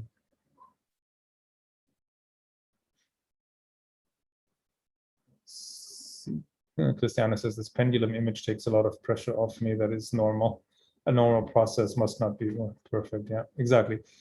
There is no such thing as perfect, right? You just, perfect is sort of an idea that you have in your mind. It's the goal, you know, and you just try to get a little closer to that ideal every day. And yeah, you'll find these little pendulum movements left and right. So you know, just try to end the ride a little better than it started. Try to end the week a little better than it started, or try to end the month a little better than it started. That's all you can ask. There will always be ups and downs. I mean, sometimes you'll feel like yesterday we were better than today, you know, or last week the horse felt better than this week.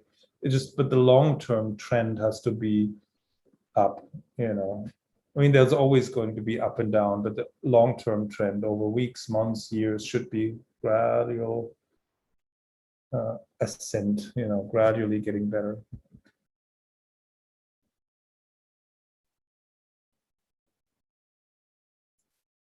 Linda Scarrett says, you just watched my video, the one with the dog horse. Are my arms long? Someone commented they were long, which surprised me since I'm only 1.53 meters tall. Yes, I do feel like my pelvis looks, especially when I asked him to enlarge, locks probably. I wasn't aware of my ankles being stuck. Thank you for pointing this out.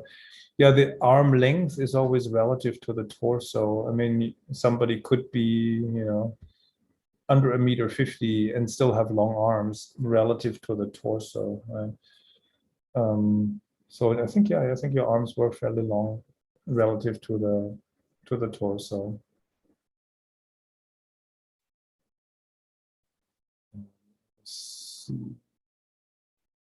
Maria says, do you have a blog or write-up somewhere where you explain about how to half hold into a specific leg?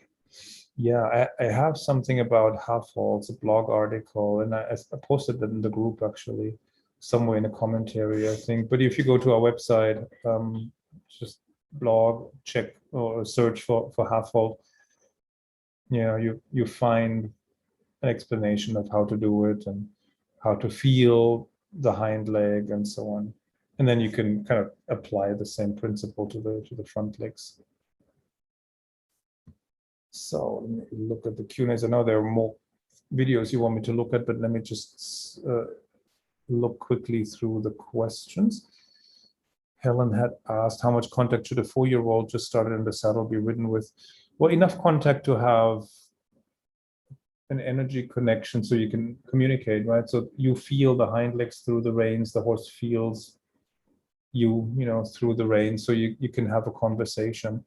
I mean, of course, it's not going to be perfect. It's not going to be steady, light, even, and so on, like an FEI level horse, right? But you have to start somewhere. So you should always use that or offer the horse that channel of communication, because that's all it is, right? The rein is a channel of communication. You can feel the horse's entire body through the reins, and you can, you know, reach almost the entire body of the horse through the reins, right? And you have to have a clear idea of what the reins can and cannot do. You know, I mean, you can flex with them. You can transfer the weight of the head and neck into a certain leg. You can support your leg with the rein. You can move the shoulders with the rein, or always in support of your seat and weight, right? Yeah. Rein aids are like extensions of your seat and weight, basically, right? That your lower arms can feel like they're attached to your pelvis, and so your fingers talk to the horse through the reins, but it's your body, your seat, your weight that end up transmitting that squeeze of your fingers into whatever body part of the horse you're talking to, you know. Yeah. So,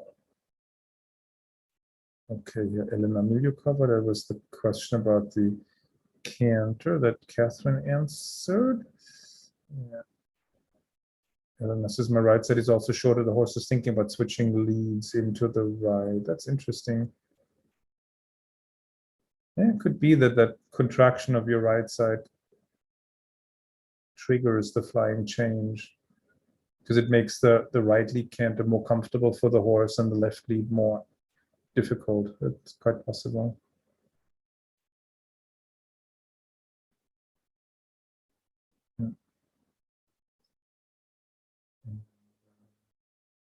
Yeah, so Elna says, Thomas, you talk about correcting neck head is not solving the problem. Hardy's always sticking his nose out and is happy moving this way.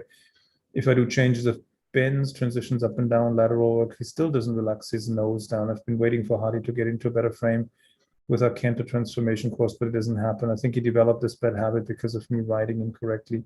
What exercises would you recommend to shorten Hardy and get his nose in? I mean, it always has to start with the hind legs engaging and flexing. So you have to use some form of shoulder in or counter shoulder in, maybe to get one hind leg more under the body, and then use a down transition or a half fold or turn of the shoulders to sit on that hind leg, right? And of course, you can use flexing rein aids to explore the neck and the paw of the horse. And I tend to keep the outside rein close to the withers, and with the inside rein, I sometimes go and move around a little bit and see where do I find resistances, like thinking of moving the skull of the horse, keeping the neck fairly straight, but moving the skull a little bit. And then from there, you can go one vertebra at a time closer towards the withers with flexing, which means the outside rein is first relatively short, right? If you just want to move the skull, and then you can lengthen that a little bit and see if you can scan the horse's neck and find which vertebrae can move, which vertebrae are stuck together, right? And then once you found that, you can do flexions and also on the ground, at the halt, you can do them on the saddle and see if you can release some muscle blockage, some muscle tension through flexions, in addition to the balancing and the straightening and the suppling and suppling the shoulders, suppling the rib cage, teaching the horse to shift the weight from one side to the other, engaging the hind legs, flexing the hind legs. So if you make the whole body supple that way, the head and neck should also eventually find their place, right? It may be a while there. If he has a bad habit of poking the nose out, then it will take a while to teach him a different way, right? And you can watch, how he's using his hind legs. Like, does he like his hind legs out behind and extended and just pushing? So he pushes himself onto the forehand and pokes the nose out. In that case, you'd have to gather up the hind legs underneath you, and so on. Maybe combinations of shoulder-ins and voltas and things will help. So you shorten the wheelbase, right? The distance between hind legs and front legs, and teach him to move the weight around from one side to the other, and that has a loosening effect, and gradually the overall outcome is around and round a horse.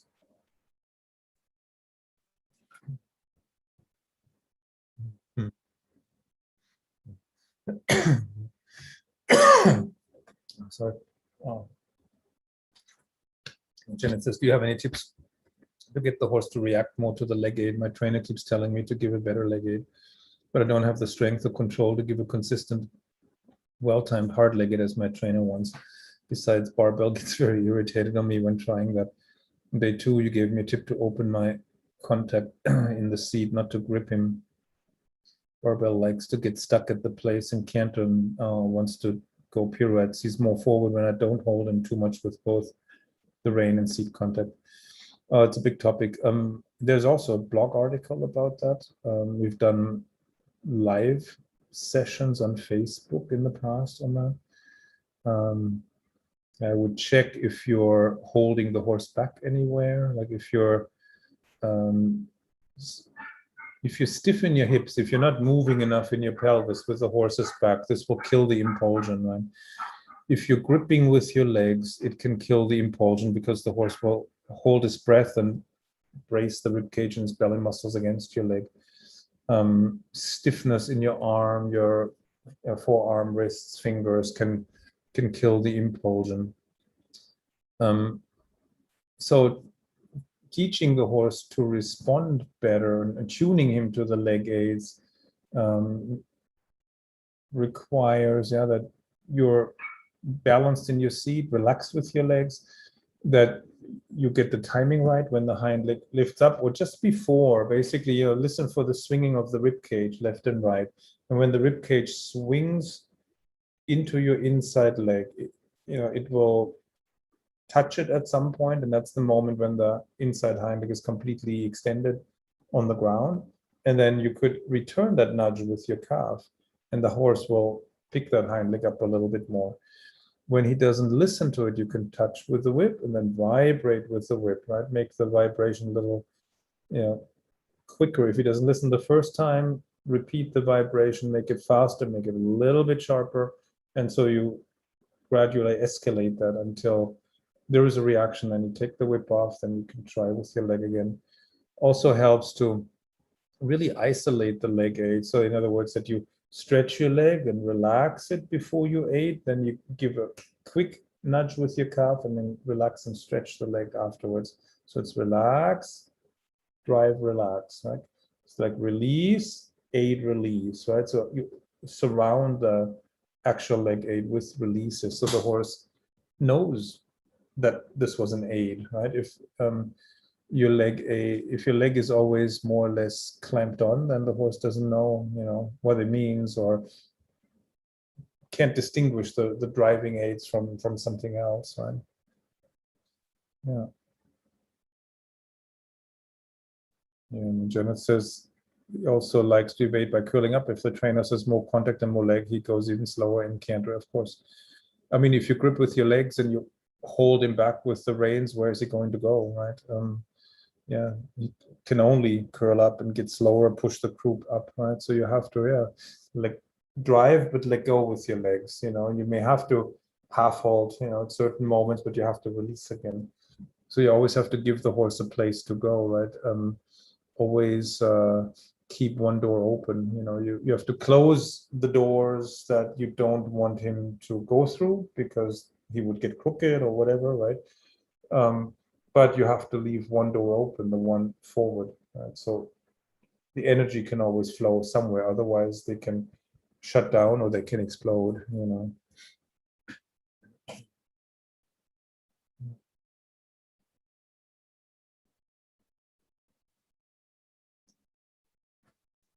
Yeah, so Eleanor was saying, yes, we started doing this moving inside rein to the side, and you're right, and the right is always resistant. Yeah, every horse has one of those sides where there's a bit of a blockage in the pole or in the underneck, and but then if the right side is blocked, you can go right, enlarge, and flex. As you enlarge, you shift the weight to the left, and then he is more likely to let go, and then the rein can ask him to specifically let go here or let go in the middle of the neck or wherever, right? Yeah. And then the Fraser says, so if I'm told my horse is hollow, is this the same problem as you recently addressed? A hollow could be used in two kinds of ways. It could be hollow in the sense of hollow back, right? The back dropped, head up, hind legs out behind.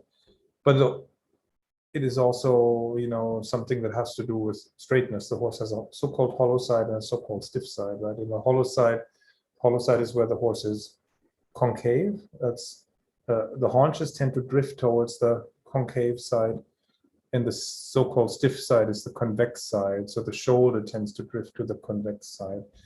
So it depends a little bit on the context, what your trainer or the person was talking about. If it's not in reference to straightness, then that person meant the horse is dropping the back and inverting. Yeah, hollow back. Yeah, exactly. And J. Helica says, what does foam in the horse's mouth tell us about contact? When it's asymmetrical foam on one side, not on the other, what does that mean? When the horse's mouth is dry, what does that mean? Yeah, if the horse foams on one side but not on the other, it usually means that the horse is still crooked. It's not straight yet.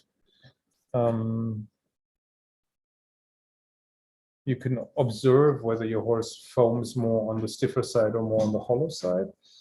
So on the side where there is no foam, the horse is either hiding a little bit behind the contact, trying to protect the paw and throat latch, or the horses are leaning on it. Could be two. If they lean on the bit and they bite a little on it, it could be that the mouth stays dry, right?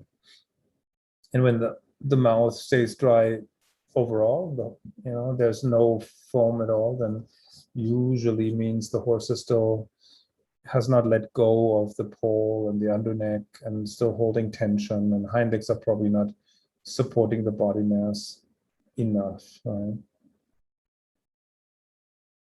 Angelica says, how can the rider position affect this? Well, in order to have the horse foam equally in both directions on both sides, you have to balance and straighten the horse, right? So you have to find which areas of the body are stiff and not moving enough, and then you have to try to mobilize them, and you have to stabilize the hypermobile areas. So it's a big question, so to speak. There's a lot goes into it. I mean, the rider position also means you have to be supple, in your hips and your hands and your legs, and supple in both sides of the body. So you're not introducing stiffness and blockage. Like if you have a stiff wrist, the horse will brace the jaw on the paw, right? If you grip with your legs, the horse will brace the rib cage against you. If you have tension in your hips, so you clench your butt cheeks, the horse will tighten the back and not move the back and not move the rib cage, and then the energy won't flow properly from the hind legs to the bit and back.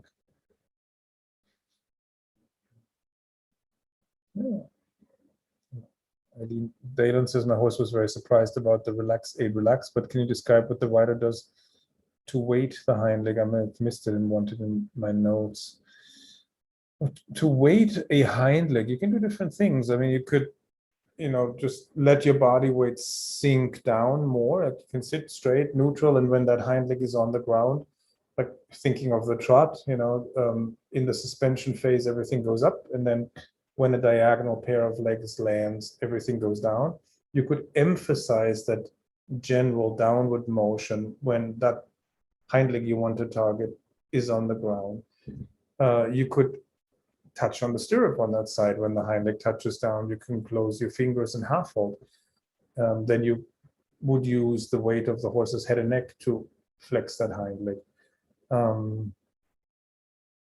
And you could think of moving your withers towards that hind leg. So you use the weight and the leverage of your upper body to flow into that hind leg and flex it against the ground. So you have all kinds of options really that you can try out, and your horse might respond differently to all of them. There might be some aids that work better, other aids that don't work as well. So you can experiment with that.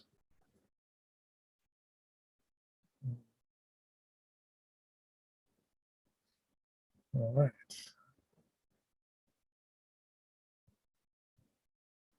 Jackie Davis says, I came late to the session. Now I must leave before it finishes. Very excellent discussion. And I look forward to catching the recording. Good night from Norfolk. Have a good night. Yeah, we should. Exactly. We should talk about our course, because we are running our contact and connection course again. Yeah. Let's see here. I can show you what is it? Oh, no, sorry. Yeah, the link, here it is. Yeah, let me just open this up. No, that's the wrong one somehow. But I have it, I think, already anyway. Yeah, so yeah, in the contact and connection course, we will, discuss all these issues in much greater detail with all the theory, that goes into it, lots of exercises. We have several Feldenkrais lessons too that help you organize your seat, because there's always a horse side to contact and connection. There's a rider side to contact and connection, right? The horse has to be balanced and supple and straight and so on in order to be able to lift the back and release the pole and come on the bit. But the rider also has to be balanced and straight and supple and allow the horse to move, and has to be able to help the horse find his balance, etc. Right? So the seat, the aids, the timing of the aids, the coordination of the aids plays a big role, so that you're not giving an aid at a moment when the horse is physically unable to execute the aid, because the body is just not in a position where that's physically possible, right? So we talk about all the aspects that go into it, right? Seat, aids, timing, coordination, balance, straightness, and so on. And for the seat and aid aspect, the Feldenkrais lessons are really, really helpful. So yeah, here's symptom may not be the cause. Of course, common mistake people make is that they see that the horse's head and neck is not in the right place, and then they try to fix the head position, and that just creates more problems in a way, right?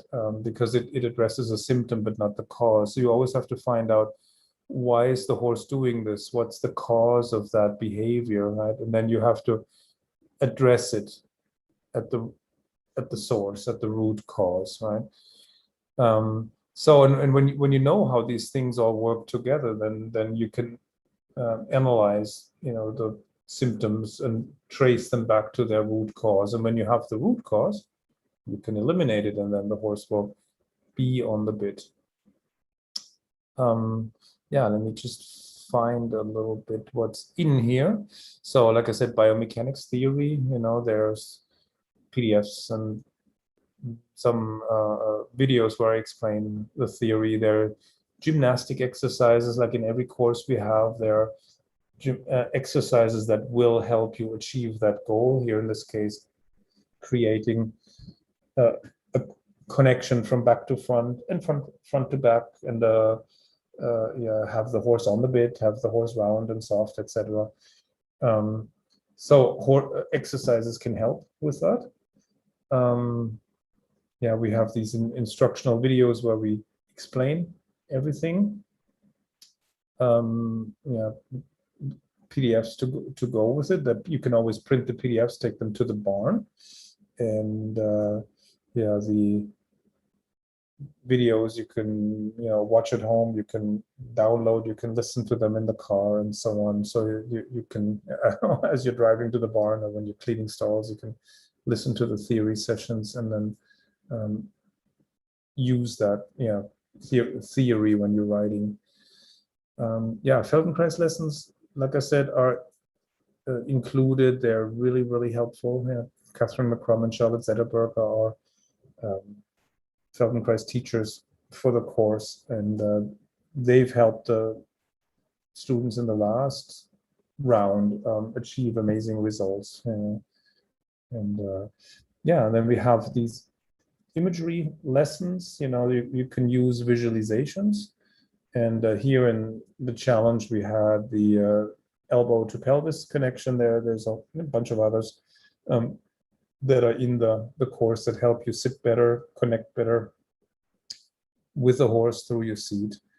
And a lot of people learn really well with these visualizations. Some people don't, but that's okay too. We have other, teaching tools that you can use. But for a lot of people, the mental images really are helpful.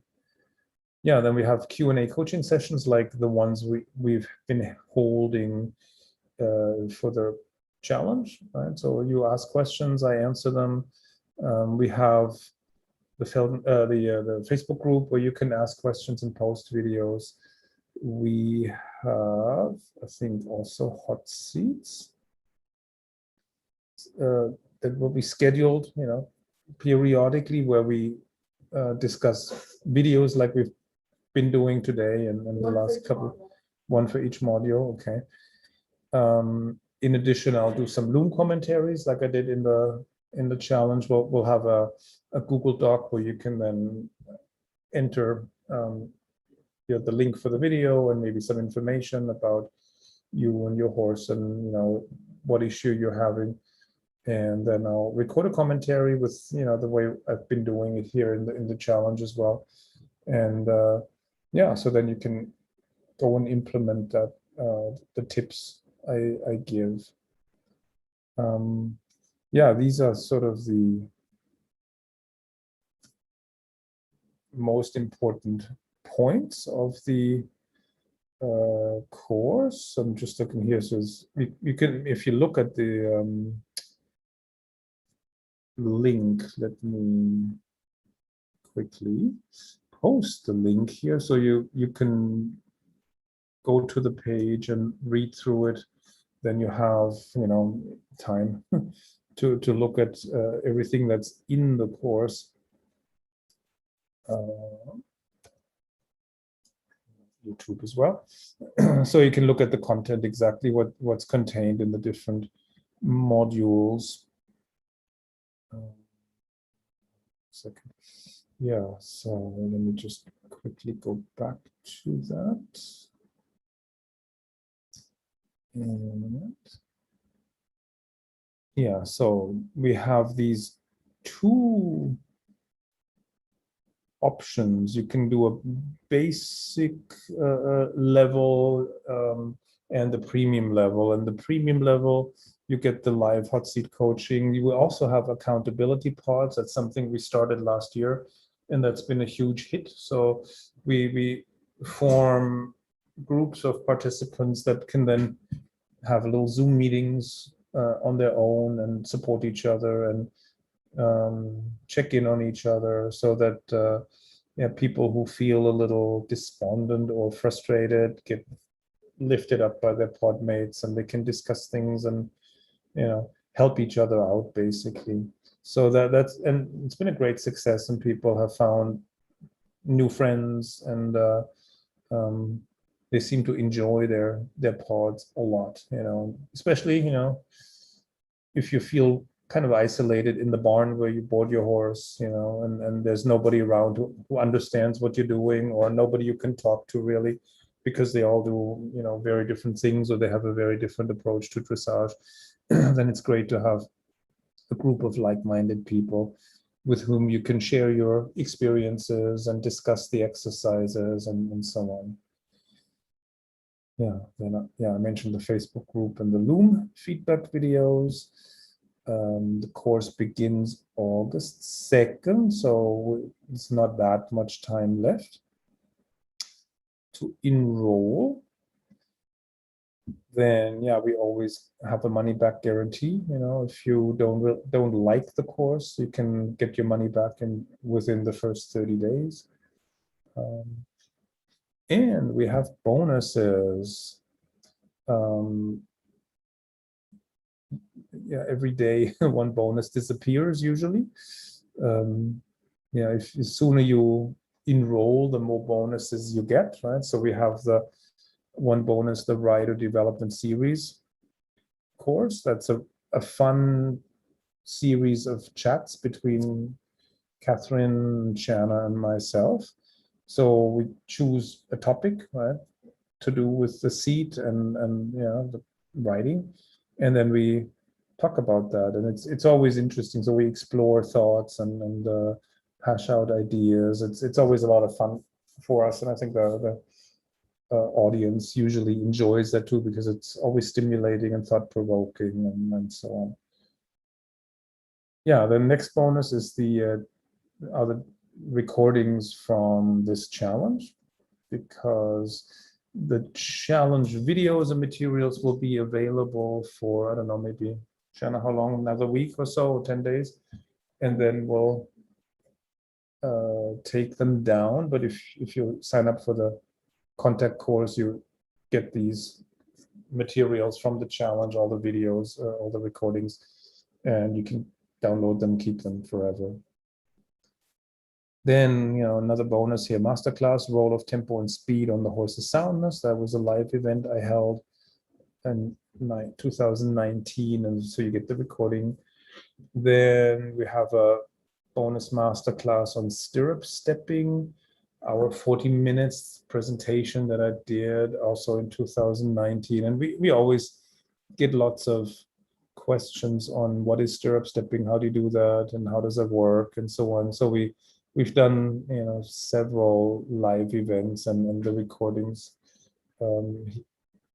we give us bonuses very often, because every course tends to have some stirrup stepping exercises too. So and there's a whole little theory that goes with it, and that explains how and why it works.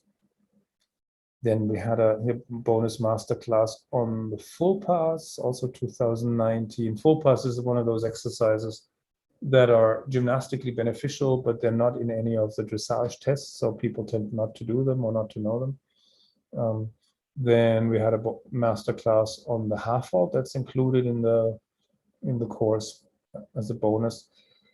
So it's an hour and a half lecture basically on what, why, how of half vaulting, right? Then we have the recordings of how can Feldenkrais help riders, 7 Feldenkrais lessons that are like an introduction to Feldenkrais. Then number 8, 3 tips to improve your rein contact. That was another live session I think we held. Then number 9, 3 things you must not do if you want a good rein contact, video and audio. Then number 10, how to improve the horse's top line, video and audio recordings. And then number 11, how to get your horse on the bit. That's always that big challenge, a big hurdle in the beginning. I struggled with that for years to get the horse on the bit. And so we explain how to do that. Then number 12 is more of a mindset thing, fail forward, embracing your mistakes. That talks a little bit about how to deal with frustrations and failures and mistakes and so on.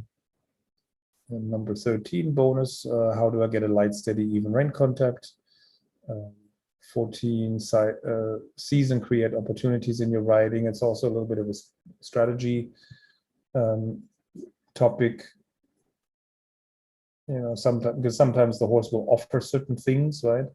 Because for whatever reason, he's thinking of offering a transition or a movement, and then maybe you weren't thinking of it or not planning for it, but it feels good and it feels promising. Then you can take that, act like you wanted it, play with it, and then you can try and create opportunities, try to lead the horse in such a way that it occurs to him, now it would be actually nice if we could canter now, or it would feel good if I could do a flying change and canter on the other lead, right? That sort of thing. So that can be very useful in teaching horses new skills, new movements.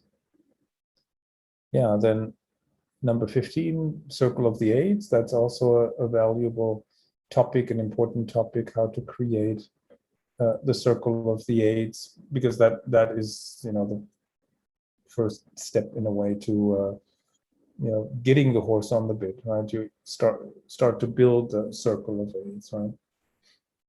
The number 16 is the Virtual Elev bundle. It's a selection of videos that where I recorded a commentary, Spanish Riding School in Nuno Oliveira riding, and there'll be more soon. So that they were quite popular. You see some really good writing in that, and I explain to you what they're doing and what I'm seeing and so on. So fun for me to do, and the course members like those. So that's why we use them again. We had forgotten about them, I think, because we did them a while ago. So now we're reviving them. So go check it out. If you have questions, you can post them in the group, because I'll have to wrap it up a little soon so we can have dinner. It's still getting late. No, not today. And yeah, so if maybe you can look at the link with a sales page with all the information of the course if you're interested, and if you want to know more, let us know. Oh, Julia says it's getting so late. I can't expect to look at my video during this section. Maybe tomorrow. Maybe, yeah. With this, there's a lot of videos. Well, we'll do more tomorrow and Friday. So we'll look at some more videos tomorrow. I think Catherine will be there tomorrow also to help answer questions. Yeah. So Marjorie Phillips says, thank you so much for all your excellent information. I enjoy listening to and watching both of you. You have been blessed with star quality. Oh, thank you. That's so sweet. It's nice if we can help people and explain things in a way that makes sense and that you can actually apply to your writing. Yeah, thank you. Let me check the Q&As. Yeah, Julia also had posted a video in question. Maybe we'll get to it tomorrow. Yeah, Jehelica was saying thank you. That is helpful. I'm glad. So. Oh, Julia, this is what you say always makes sense. Particularly good for you, and there is abundant evidence. It did that again. I go don't know through all of why it here. that always does. It just starts up on its own. It's the computer ghost. Something. My computer is haunted. It just starts playing videos. So Linda Scarrett says, if I sign up for the basic level, is it possible to upgrade throughout the challenge? Yeah. Yeah, you can. You can. Yeah, you can upgrade. Yeah, definitely. You may have to send an email. Yeah, exactly. Contact the team, and then they can help you with that. Okay. Well, I guess we will say goodbye for tonight, and we'll see you tomorrow, same time. Zoom and YouTube's. Yep. And I'll be here too. I had to do something. Yeah, I was always. here. I was just next to the desk. Yeah. But I'll be here to help answer questions Yeah. tomorrow. So see you guys then. Yeah. And maybe Catherine will be here tomorrow too. Yeah. Maybe. I'm hoping. It's We always hope fun to so. have We her. like it when she's here. I know. Yeah. Yeah. Very good. So everyone, Thank you all. thank you for coming. See you and tomorrow. we'll see you. Yeah. Yep. If Well, you want tomorrow. feedback, post your videos in the group. Exactly. Yeah, we may not be able to get to all of them because But there's go ahead and post so it. many, but do it anyway. Yeah. Yeah, and then we'll select some. And, Yeah. Yeah. And typically, everybody tends to have very similar issues, right? Yeah. And so, even if we don't discuss your video, maybe we'll discuss somebody else's who has the same issues or similar issues, and then you can learn from that Yeah. as well. Yeah. Okay. Thank you.